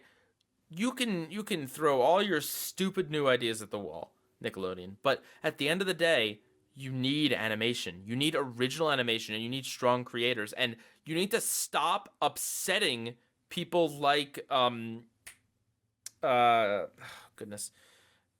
Greenblatt. Like, people like C.H. Greenblatt, people like Joe Murray. You need to stop burning these bridges, because these are the talented people in the industry that aren't going to want to work with you. They're all flocked to Netflix. And not even just that, like I don't know what Joe Murray's got going on otherwise. I don't know that he ever wants to make another cartoon or whatever. It's not even just that, but it's other creators see this, and who would want to work for this company? It's awful. This is it's like I said, I find it really disgusting that they rode high on the nostalgia. We're bringing back these TV movies. We're bringing back this and that. But when it comes time to put their money where their mouth is, where is this stuff? So I just I'm very sorry to Joe Murray, honestly. Like everyone that worked on it. Yeah. Yeah, and everyone else. I mean, I'm sorry that they're. It's just not that I'm sorry, but I'm just sorry that this is happening. I hate that they're doing this to Joe Murray. I hate that it feels like they're really disrespecting Steven Hillenburg. I hate that it's just I don't know. It's just I don't know. Am I coming off as too invested in this? No. You have a right to be that way. I feel the same way. I might not externalize it as much, but I'm not very pleased with how Nickelodeon's been presenting themselves recently. And kids today are more savvy in terms of like their relationship with the company and the people that make the media. Like they're more savvy to things like this, to announcements, I believe that kids can see through this stuff too. That like it just who excited about a prank show with a celebrity as a substitute. Yeah, maybe if you get to be on it. Like yeah. But it's just knowing them, it'll be only schools in like the Los Angeles metro area. Yeah, probably. All right. Are you ready to move on? Yes, very much so. Okay, so next week we're gonna have a relatively low key episode like we have this week because we got something big planned for the 30th episode. We're also gonna do Community Cast number 2 later on in March as well. So we got big stuff coming in the next few weeks. But next week we're gonna do something that has been decently highly requested: Roller Coaster versus Roller Coaster the Musical from Phineas and Ferb. One of them is the first episode of Phineas and Ferb, and the other one is a musical retelling of their first adventure in the summer. I'm excited. I used to be a freak over Phineas and Ferb. You're still a freak, Monsters, but I know. No, just kidding. I'm sorry. And that's the bit. Okay, but I'm excited to hear your Dr. Doofenshmirtz. all episode long. Next episode, you got to do it. Okay, PIEGUYRULZ. Oh God, I think it's too late at night. I think it is too late. It's an impression for earlier. That's not my best. Yeah. Here's my Perry impression. All right, so yeah, we're doing that next week. Okay. Oh man. Now to the feature ? Presentation. Now for more Nickelodeon. Yeah. Okay, so we decided to compare the episodes Be My Valentine from the original Rugrats and It's Cupid Stupid from All Grown Up. Now, Be My Valentine on Rugrats is actually comprised of 2 11-minute segments in a 30-minute chunk, where in part 1, but both taking place on Valentine's Day.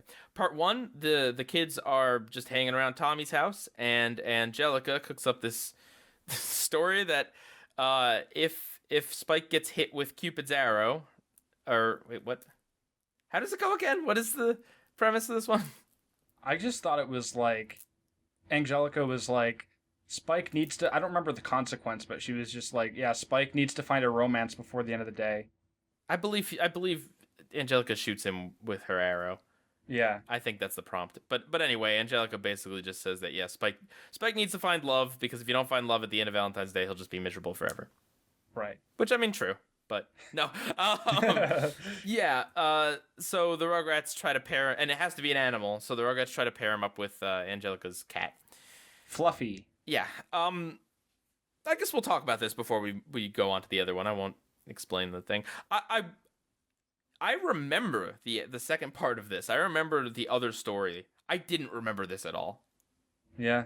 And I mean, is that because it came first, or because it wasn't as important? Well, it definitely wasn't. I mean, I'll give this away. I liked part 2 more than I liked part 1. That's not, you know. No, I mean, like, this is, I guess it's just kind of very typical Rugrats fare. There's no imagination element to it. So there's not like any fantasy or like big set piece. There's not really any emotional core to it either. like the second one has like an element of that. Right. The second part has an element of that. It's really just surface level. The Rugrats dragging Spike around. I mean, a part of the conceit is that Grandpa talks about his first love, Trixie Tang, and Trixie Tang. yeah. And so the Rugrats recreate Grandpa's first date with Spike, which is like a cute touch. But that's really like it with the episode. It's really I guess just like typical of Rugrats in that it's like Angelica tells the baby some ridiculous thing just to troll, because that's what Angelica does. I forgot how great Angelica was as a character, because she just tells the babies these things just to mess with them. Like she doesn't even for it. She doesn't even have an angle half the time. Like sometimes she's manipulating them to get like cookies or something, but like other times she just does it to be mean, and that's what's so great. Because like I don't know, it's you don't see a lot of characters that are just like just evil. Like and she's a 3-year-old. At any rate, the adults were my favorite part of the episode. Yeah, but I also getting their arms stuck in the car. Yeah, but I also felt that was a.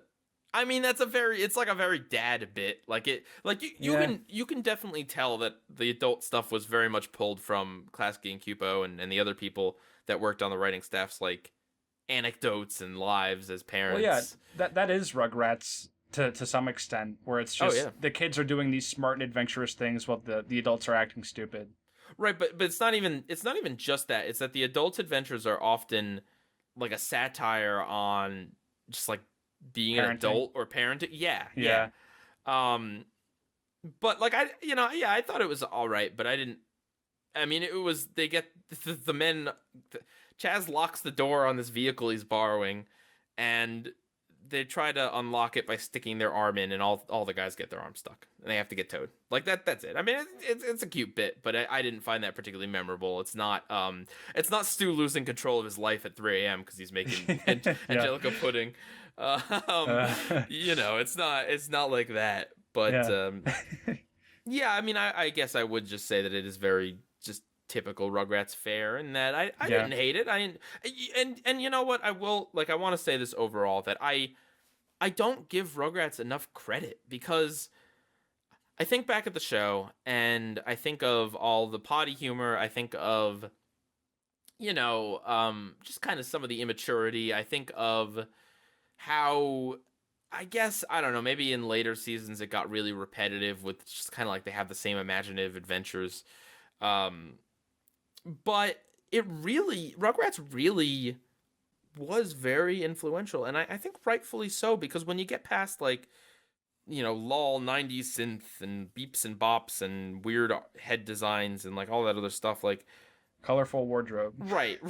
Like the adult stuff really was funny and really did sneak in a lot of interesting and funny and like very relatable moments, and the baby stuff often was very clever. Like again, like I like how I may not love this part of the episode, but I like how they did tie Spike's date back to what Grandpa said. Like it is very clever in that it always uses the babies. The babies always filter, like whatever they're doing is based off of something that's real and true. And I think that's a good way to write characters, rather than like, lol, so random, they're dumb. You know what I mean? Yeah. Like, yeah.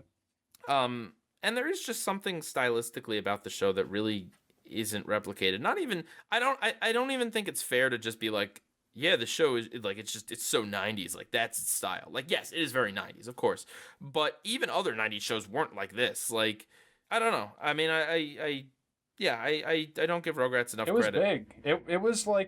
It was like SpongeBob for Nickelodeon before SpongeBob came out. Of course. But also, do you have anything else really to say about the first part? The ending was kind of quick and didn't really feel conclusive, but that's pretty much it. Yeah. I mean, it basically, the punch gets spilled on Spike and the Fluffy, animals, and then they start licking each other. Right, and then the Rugrats assume they're in love and whatever. Yeah. All right. Yeah, forgettable. Yeah. Okay. So, but part 2. So one of the things that's actually really cool is that even though they are separate stories, there's this unifying thing, that in the first part the adults are preparing for this this party or this dance that's like loved throughout the decades, and they're talking about their costumes and like what they're gonna do, and then the second part actually shows it. So even though they're basically self-contained stories that don't relate to each other, I mean, in terms of like content of the story, they're still very much tied together, and I think that's a really neat way of doing 2 11-minute stories that you don't get anymore, because 11-minute episodes are now like one package in 11 minutes instead of like a 22-minute package. You know what I'm saying? Yeah. Like I mean, if it's a 2-parter, like they're like they'll be more directly tied in. You don't often see 2 episodes that are like themed together so closely. And I don't know, it's just cool that it takes place on the same day. I like that idea. Yeah. Well, the only thing that I feel like didn't come through in terms of that idea is that for some reason, like, Angelica's dressed as Cupid in the first part, but then in the second part at the actual dance event, she's just back in her normal clothes. I feel like that's like a mistake or a miscommunication, because why would she be dressed up and then not dressed up at the actual event? Well, I mean, she didn't participate in the event. She was just in the arts and Right, crafts. but why would she change at all? You're right. No, that's a good point. Like, it's, I don't know, it was like kind of a different outfit to give her in the first part. Right. I mean, it's not, this isn't like like a huge criticism. I'm just saying that's Yeah. one of the Little inconsistency. right. But no, I like part 2, and I remember part 2. And actually, what I didn't remember about this episode, and what is really cute about it, is that so Rugrats had 3 movies. We don't talk about the third one, but so The crossover so Rugrats movie. had 2 movies. And both of them had episodes that lead into those movies. The first one had a very direct one where it actually ends with Dee Dee announcing that she's pregnant. Yeah. You know, that's very like sequel hooky. However, this one is a lot more, and even part 1 is this too, technically. It's a lot more thematic and kind of discreet in that they don't go on about like how Chaz is like lonely and looking for love or whatever. But Chucky mentions it. Like, Chucky mentions that his dad doesn't have anyone. And that... It's sad when the kid realizes it. Right, and this is right... Because, like, he's an infant, and he doesn't have his mom, but he seems to be more concerned with the fact that his dad doesn't have a significant other. And that's the emotional core. But they don't beat it over the head, either. They don't have Chaz... Like, there are... I believe there are other episodes where he's a little bit more of like a sad sack. Like, he's alone at the punch, like that, and that's what I kind of like, is that they do a good job of showing there's subtlety. Like, he's the only one there alone. He doesn't need to monologue about like, oh, I can't get a date or whatever. It's enough for Chucky to mention that his dad is alone, and to just kind of see him at the punch bowl there to really show it. And also, what I was getting at with part 1 is that they hint that Spike doesn't have anyone, and in Rugrats in Paris, he gets a dog girlfriend. Yeah. Right? Like, that's cute, right? Because it's like, you would not expect that to tie in. And this is, I think the America special aired after this, but before the movie, or maybe not. But either way, this was meant to be tied into the movie, because this is, the next season is the one with Kimmy. So unless I'm misinterpreting something, this was directly it. So I remember that. But yeah, no, I remember this episode because, I don't know, it really is kind of like sad in a very subtle way. It's not really like beat you over the head like the Mother's Day episode, where they make you feel Chucky does not have a mom. She dead. But no, like they did a really good job, and I don't know, that genuinely stuck with me. I remember them making cards. I remember them trying to navigate through the dance floor, which is like, that's like really cute Rugratsy like obstacle for them. They get stuck in a conga line. Yeah. So I liked this. I did genuinely really like this part. Yeah, and Chaz's loneliness was genuinely sad. Yeah. In my opinion. But remember at the arts and crafts part where I don't remember who she catches eyes on. I think it might have been like Lil or someone, but like there's that girl, Phil. And she has a crush on Phil. Yeah, she falls in love with Phil. and and she just like follows him around. I actually had a similar experience to that when I was like a toddler. I went to a wedding, and there was a girl that saw me, and she wouldn't stop following me, and then she danced with me, and then my parents took a bunch of pictures. I thought you were gonna say my parents took me away. No, not yet. Monsters, that was your sister. But yeah, I was like, that happened to me once. Yeah, no, that's a very relatable like kid thing. It distracted me for a second because it does kind of look like Tommy in a wig, the girl.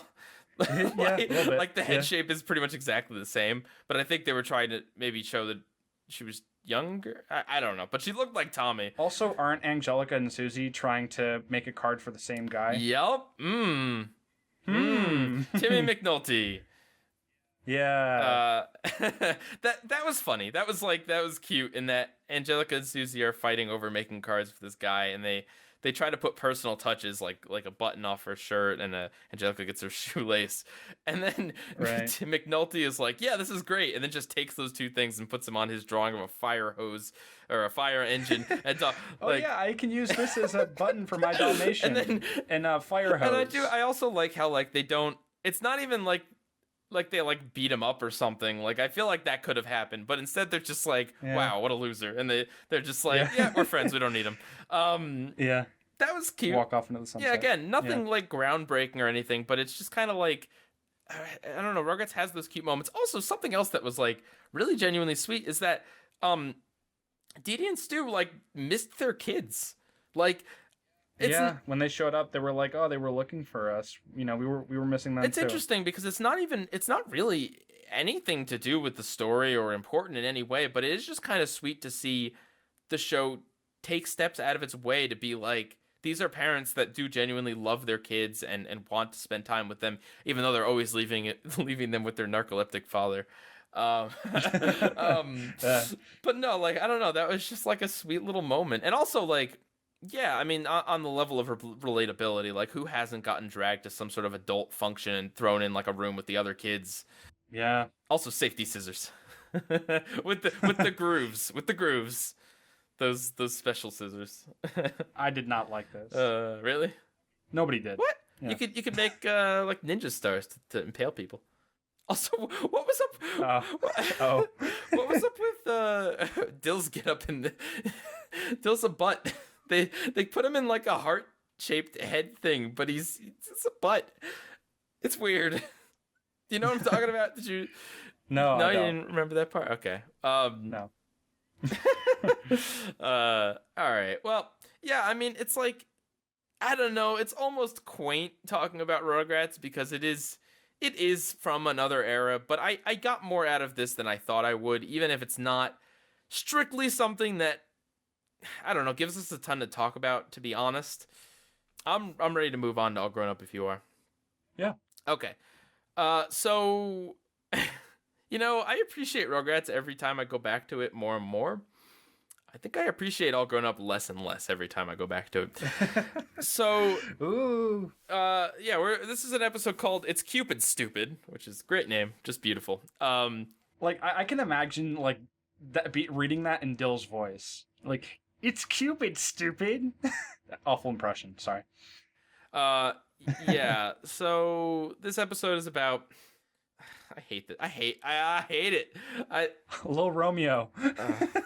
I reviewed this like years ago, but yeah, it's about Dill befriending a character called Lil Q, played by Little Romeo, and he's got a mysterious transfer student with a hacky sack that he doesn't have good aim with, and he hits people with, and they fall in love, and everyone's in love with the wrong person. It's like a really bad version of Midsummer Night's Dream. Yeah. Apparently whoever the hacky sack hits, it's like they get up and then they just look at the first person they see and it's like, oh, I guess I'm in love with you now. Yeah. Okay. So I mean, I hate this episode. It's not good. I have a lot more to say about it though. So the fundamental like huge problem, like, okay, so for me, first of all, I hate it when shows that kind of adopt this almost realistic tone go for this bizarro fantasy element for no stinking reason. Not that like, you know, exaggerated things hadn't happened in All Grown Up or wouldn't happen again or whatever, but like it really is like, because this is not, I want to make it clear that this isn't an episode where it's like, was it fantasy or did it really happen? No, it was this episode makes no sense unless that's literally Cupid hitting them with love's arrows. Because, like, people will stop mid doing something to fall in love with someone standing next to them like for no reason. Like that, it has to be Cupid. So it's not a like, is it realistic or is it magic? No, it's just magical. I hate that. But honestly, that's not even why. Like the episode is bad because there's so much going on. Well, the episode is about what it's about really is Tommy and Chucky's friendship. That's ultimately what the episode's trying to be about. Is it's a test of their friendship. The girl came between them. But this is stupid for like 8 reasons. I mean, first of all, this happened on All Grown Up like every other episode. Like legitimately, Chucky thought Tommy was dating Kimmy, and that drove a stake between them. Chucky is upset that Tommy got his first girlfriend in some stupid TV movie or something, and it's driving a wedge between them because they don't spend as much time together. Like it happens a lot, and this is a really bad example because it's there's nothing that can be done. The characters don't do anything because it's literally magic that's making this stupid plot happen. That's all, right? Like, you cannot try to have this stupid, unrealistic love nonsense and then also like try to pull this stuff about Tommy and Chucky's friendship. Like it doesn't gel in this way. And here's one of the things, right? Like you said there's a lot going on, but like the same thing just literally happens to do different sets of characters. Like, well, yeah, there's the thing with Angelica and Susie, and then they like halfway through the episode they throw Kimmy in. No, but not even that. It's the same conflict with Kimmy and Susie being friends and a stake being driven through because Kimmy likes the guy and the guy likes Susie. That's the same exact thing that's happening to Tommy and like they told the same story twice. Like and like what's the big revelation? There is none. It's like the characters talk and they're like, hey, it's kind of like horrible and unfair of you to be mad at Tommy when Tommy is literally doing nothing and this girl is like actually harassing him. Like it's mad at you. It's frustrating that you're upset at the victim. And Chucky's like, oh yeah, I guess so. Like that's it. That's the revelation. It's dumb. Yeah. Also, like apparently, I looked it up, and apparently the characters in this show are like middle school aged, like 12 or 13. There's no way. They're like high schoolers. Like Chucky has a job. Like there's no way they're middle schoolers. They act just like high schoolers. Yeah, they're supposed to be 10. Chucky's 11. I mean, it's his dad's place. You're not wrong, but that's... Yeah. Also, Little Romeo is not a great actor. Yeah. That line delivery is very mumbled. Yeah. Which is like, you'd think that if you were a singer, you'd know how to enunciate correctly, but I guess they did reference that, though. Like, he didn't enunciate a word properly, and Dill was like, oh, I didn't know a word had that amount of syllables. That's probably an ad-lib. Yeah, I don't know. And here's the other thing, too. For as much time as little Q has in the episode, like, his arc is that he doesn't know how to throw his hacky sack, and then he does. Because Dill tells him to, like, let go. But, like... Everyone's happy. No, but, like, what is going on? Like, can we get more of this story, please? Like, what... Like, he's like, oh, I only get to come down and do this once every... Like, where do you... Where did you... Like... Where is Cupid the rest of the year? Like, why do you suck at this so bad? And who's even making you do a good job at this? Like, playing with a hacky sack somewhere. It's just like they just throw like at least try to justify his story. If you're gonna put the stupid fantasy element in, at least do it. You know what I mean? It's just like oh, I throw hacky sacks at people and they fall in love with the wrong people. Lol, everyone's upset. Lol, I did it right in the end. Lol. It's oh my god, Can it's so bad. Can we just mention too, like how badly the dialogue is, like within that love triangle? Oh my god, Tommy Pickles, you are the cutest boy in school. Okay, so let's talk about All Grown Up a little bit in general. Whereas I think that the people behind Rugrats very much had a good grasp on what it's like to be a parent to a young child, and did a good job of kind of getting in the head of a young child. I think the people that worked on All Grown Up, they knew exactly nothing about tweens, because at one point the girl that Chucky likes asked Tommy if he wants to go steady. In That's 2000, what they said in the 50s. In 2000 and whatever. Like, I sat there and I was like, there's no way they said that. And then I thought about it and I was like, wait a minute. I was like 11 in 2003. I didn't say, no one says that. Yeah. Like, going steady. Like, come on. You gotta be kidding me. Like, yikes. Oh, and how about the line? Tommy says, this is like a really bad after school special. It's like It's because acknowledging that the writing is really bad. That's not witty. Like, it's just like, yeah, we know it. We're bad. Haha. and on All Grown Up, man, this show is ugly. Like, it's not even. I don't even think it's like dated. Like I could say like Jimmy Neutron is dated, and it's ugly it doesn't look amazing in certain ways just because the technology wasn't there at the time. All Grown Up, I think just like some of the character design is just like their head shapes are just bad looking. It worked when they were babies because they had this like weird proportionality thing going on. And but babies like, have that. That's exactly. And I mean they weren't supposed to be realistic looking babies. CGI Rugrats movie. But like, yeah, it just their head shape is weird and like I don't like the crush wears like an N necklace, but sometimes the N is just like it's just like a big fat blob. It's bad. Yeah. I mean, I don't know. I have a bit of a nostalgia bias because I just love the way that like oddly proportionate things look like from the mid 2000s, but I mean that's besides the point. Like there was a shot of Tommy and Chucky near their lockers in the hallway, and it was like a sideways Dutch angle, and Chucky's head looked so like not right. If you ever want something fun to look at while watching All Grown Up, look at their necks. Sometimes Chucky's neck, especially, it has like a hook to it. I wasn't expecting a perspective shot, and I'm glad that it was bad. They referenced Chongo in this episode. Do you remember Chongo? No, I don't. It was Chucky dressed up as I think foreign exchange student named Chongo. I think it was because he wanted to investigate Z, who's the funky looking dude that Kimmy's hanging out with. It was either that or he used it. I don't remember. It was like Chucky's alter ego that he either used to spy on Z or to like hit on his crush with. I'm confusing two different episodes together, but choose whichever one of those you feel is more plausible. He had like he wore oh no, it was for Z. Maybe he ran into his crush in the same episode, but I remember he wore a wire to record him like doing nefarious things down at the docks or whatever, and I don't know, he got electrocuted by the wire or something because it was loose. Listen, I don't know. All Grown Up, it's not a great show. Don't you love how Spike looks in this show too?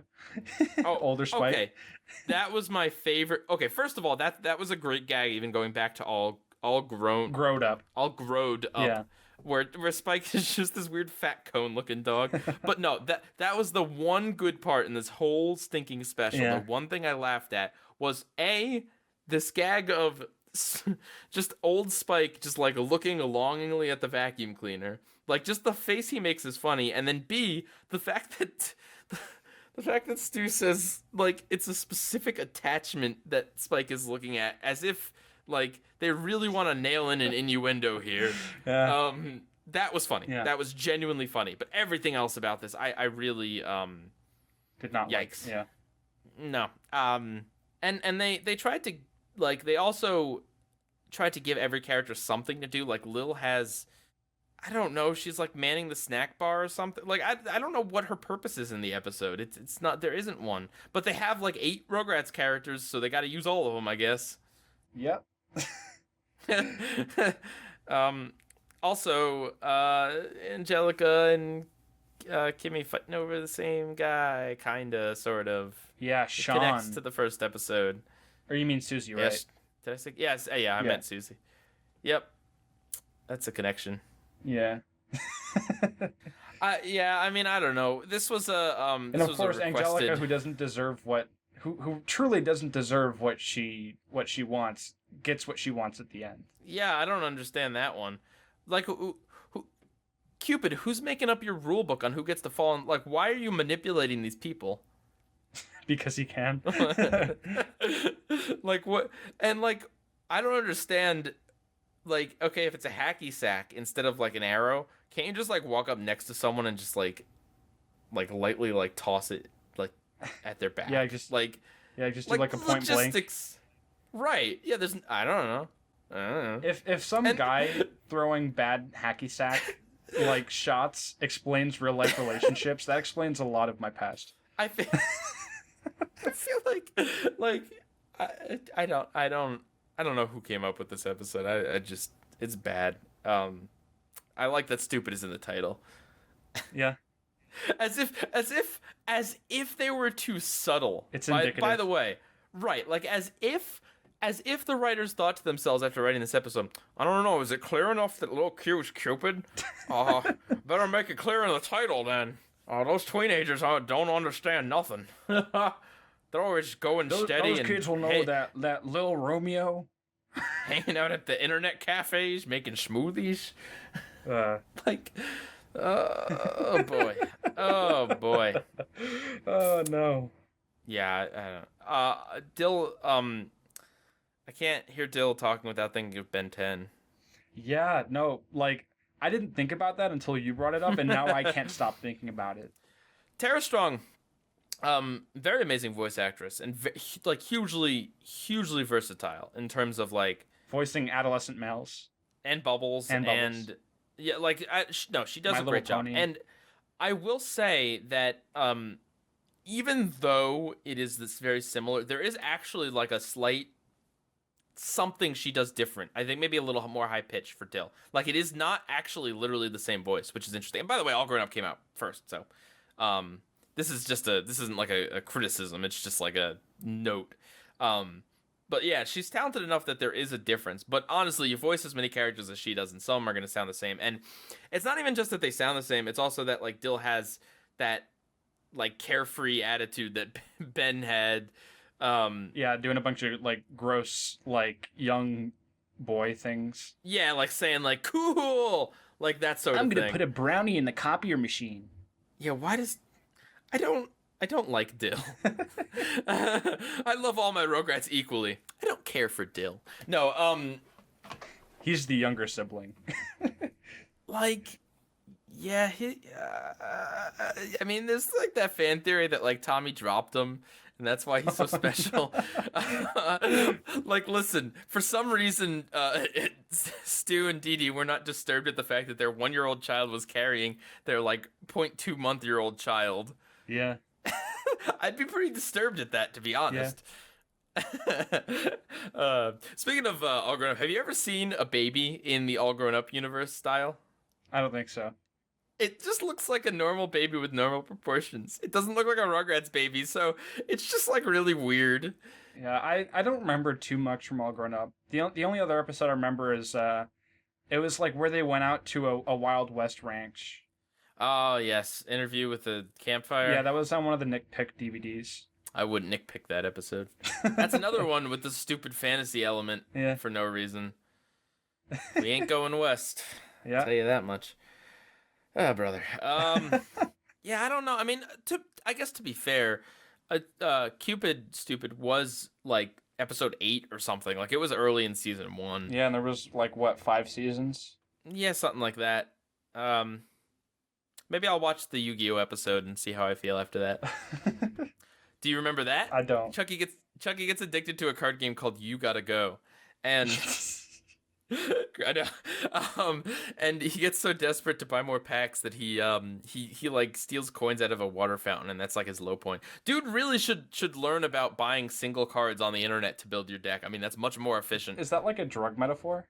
Well, it's an addiction. Yeah. I mean, there's other addictions aside from drugs, Monster. Yeah, I know. Like buying DVDs. I am okay. All right, I'll let you have that one. Okay. All right. Well, yeah, I much preferred the Rugrats episode. Yeah, I mean, I wasn't too impressed with either of them, but especially with, like you mentioned, the second part of the first Rugrats episode, I'd say that makes it overshadow the All Grown Up episode. Yeah. Yeah, the All Grown Up episode, it really is just kind of like I wrote down that it's a forced plot in the sense that there's literally a magical creature forcing people to act in a very specific way in order for this conflict to even exist. That's like one of the biggest tropes, like where it's just a mysterious person comes out of nowhere and has magical forces.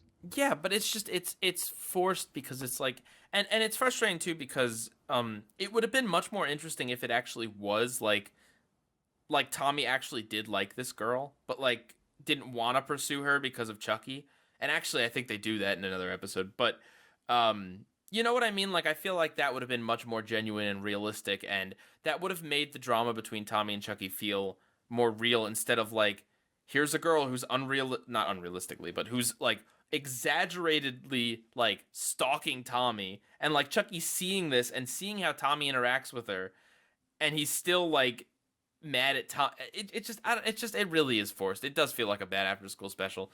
Yeah. Sorry guys, but it just is. And yeah, the bloated amount of characters, the fact that the A plot is also the B plot, and then the C plot is about the fictional Cupid character that just not enough is explained about him for me to care. Yeah. Like, is there a punishment if he doesn't Cupid right? Like, are there more than one Cupid? Like, what? Like, you know what I mean? Like, I know it's kind of dumb, but it's like, if you're going to devote so much of the episode to him, then at least give me a reason to care. But yeah, no, I think we both picked the Rugrats episode. Mm-hmm. All right. So, yeah, sorry if that was a little briefer than usual, but we had a lot to talk about in terms of the news with Nickelodeon, and I don't know, it just turned out that these episodes weren't particularly fruitful in terms of interesting things to talk about. Yeah. But super topical, considering this was, like, the first spin-off Nickelodeon show. Yeah. Right? Yeah. Like, major spin-off of, like, direct spin-off, and then Planet Sheen. Yeah. Well, there might have been some in between, but... And now, like, 8 other things. Yay. Yay. Okay, Monsters. I have a trivia game for you. I'm excited. Since it is Valentine's Day, I decided to make a trivia game based upon if the show has a Valentine's Day episode. So I'm going to name 5 shows, and you have to tell me if it has a Valentine's Day episode. Now, for the sake of the game, for the rules, they have to say it's Valentine's Day. It can't just be like, here's an episode with romance in it that Nickelodeon airs, on Valentine's Day or whatever. Like, it's specifically Valentine's Day episode or no. Okay. Okay? Yep. All right. You ready for number 1? Sure. Number 1, SpongeBob. SpongeBob. SquarePants. Oh, I was thinking not about... not the spin-off show, just titled SpongeBob. Yeah. I have a picture in my head right now of SpongeBob running with a heart and, like, flowers, like, flying around. But I can't remember if SpongeBob does love a lot of things. Yeah. And SpongeBob has had a lot of episodes. And there has been a lot of holiday-themed episodes. I'm going to say no. Oh, you're incorrect. Oh, no. Yeah, it's from first season. He makes the chocolate heart for Patrick. Yeah. And no, that's Patrick what I was goes on thinking a... yeah, definitely. I was trying to mislead you. Yeah. But yeah. I defy you, Heartman. All right, you are 0 for 1. Sounds about right. Next question. Next prompt. Avatar: The Last Airbender. No. Why do you say that? Because I don't remember one. I mean, a better response would be because it's like a world that's completely fictional. They don't have the same holidays at all. But yes, you're correct. No is the answer. For a stupid reason, but sure. No, and with as few episodes as Avatar has, I feel like you'd remember something like that. Yeah. But yeah, okay. So you're 1 for 2. Prompt number 3. The Simpsons. I haven't seen The Simpsons. Bum, There's bum, gotta bum, be one. I'm gonna say 100% bum, yes. Yeah, you're right. Yeah, I choose no way. you. Yeah, this little wiggy. And I think there's other ones, but that's the one from the classic era. It's a good episode. What's it about? Lisa gives feels pity for Ralph Wiggum and gives him a card, and he like takes that as a sign of friendship and wants to hang out with her, even though they don't really get along because he's really stupid. Yeah. Yep. Cool. All right. So you are 2 for 3. Number 4, The Powerpuff Girls. Classic. Now this is tough because each episode ends with a heart screen. Man, this is tough. Shadow's gonna kill me if I get this wrong. Say both. I dare you. Both. No. It's Schrodinger's Valentine's episode. Sure, why not? Is that a yes or a no? That's a yes. Are you sure? No. All right. Final answer. Yes. You're correct. The episode Keen on Kane from... Miss Keen, I would assume? Yeah, and Professor Utonium. I think it's either season 5 or 6. I don't think I've actually seen that episode. Wait. I haven't. Kane on Kane. Isn't Tom Kane the guy that voices Professor Utonium? Yeah. Is there a correlation? No. Anyway. Okay. You're 3 for 4. I can't believe the SpongeBob one is the only one you're going to get wrong. Huh. All right. This is a toughie because I know you don't really watch this show. Camp Lazlo. Ah, man. I don't. There's been plenty holiday episodes. But I don't You remember. say that like Camp Lazlo was a long running show. Yeah, it kind of was. There was like 5 seasons, even though it was only on for like 3 years. But I have a gut instinct that there must have been something with like the Squirrel Scouts. So I'm gonna say yes. You're correct. Yeah. You want to take a guess at what the episode's called? No. It's called Valentine's Day. Really? Yeah. Wow, creative touch, guys. Right? All right, you're 4 for 5. You got SpongeBob wrong. Comment section, please roast monsters. Do it. You won't. Uh-oh. I'm asking for it. Whoa, Mr. 200,000 views over here. Now that I've had a bunch of hate comments on my Planet Sheen video, I'm prepared. I'm braced. I'm pumped. All right. Well, I hope you guys loved our hate-filled recap of Nickelodeon news. Yeah. With a little bit of Rugrats all grown up discussion in there. Oh boy. We should monsters make a note of this. Okay. Jot down a memo. Yep. We should have a recurring segment on the recast where we follow up on all of these news articles all of this news from the Nick Upfront. All right, like a Where Are They Now segment. So help us out, people on Discord, people in the comments. Like if one of these new Nickelodeon properties that they've announced comes out, like let us know. And we'll check out an episode, or we'll just at least like see what's up with it, and we'll give like an update, because that's one of the more interesting things with these upfronts, because sometimes like a lot of stuff fizzles out. If Nickelodeon will be vague about it, we'll be informative. Essentially, I just want to gloat about how right we were in this episode. Right. Oh, goodness. All right. Well, please let us know down in the comments and in the Discord over at our Discord. The link's in the description. What you think of all of this Nickelodeon news. Is there anything you are excited for? Are you as disenfranchised as we are with the concept of reboots and spin-offs and reboots and spin-offs and reboots and spin-offs of every stinking thing? You got a game show from 10 years ago. Yeah, let's remake it. You got a horror TV show from 20 years ago. Boom, give it a TV movie and a miniseries. Or give it a real movie and a miniseries. You got Teenage Mutant Ninja Turtles airing. Fine, give it a movie on Netflix. Teenage Mutant Ninja Turtles by itself is already like a spin-off of a reboot of a reboot of a reboot. I hear good things, but even still, it's like just all of their news. It's just they can't come up with anything original ever. Nick. Please stop now. All right, guys. PIEGUYRULZ out. Catch you guys next time.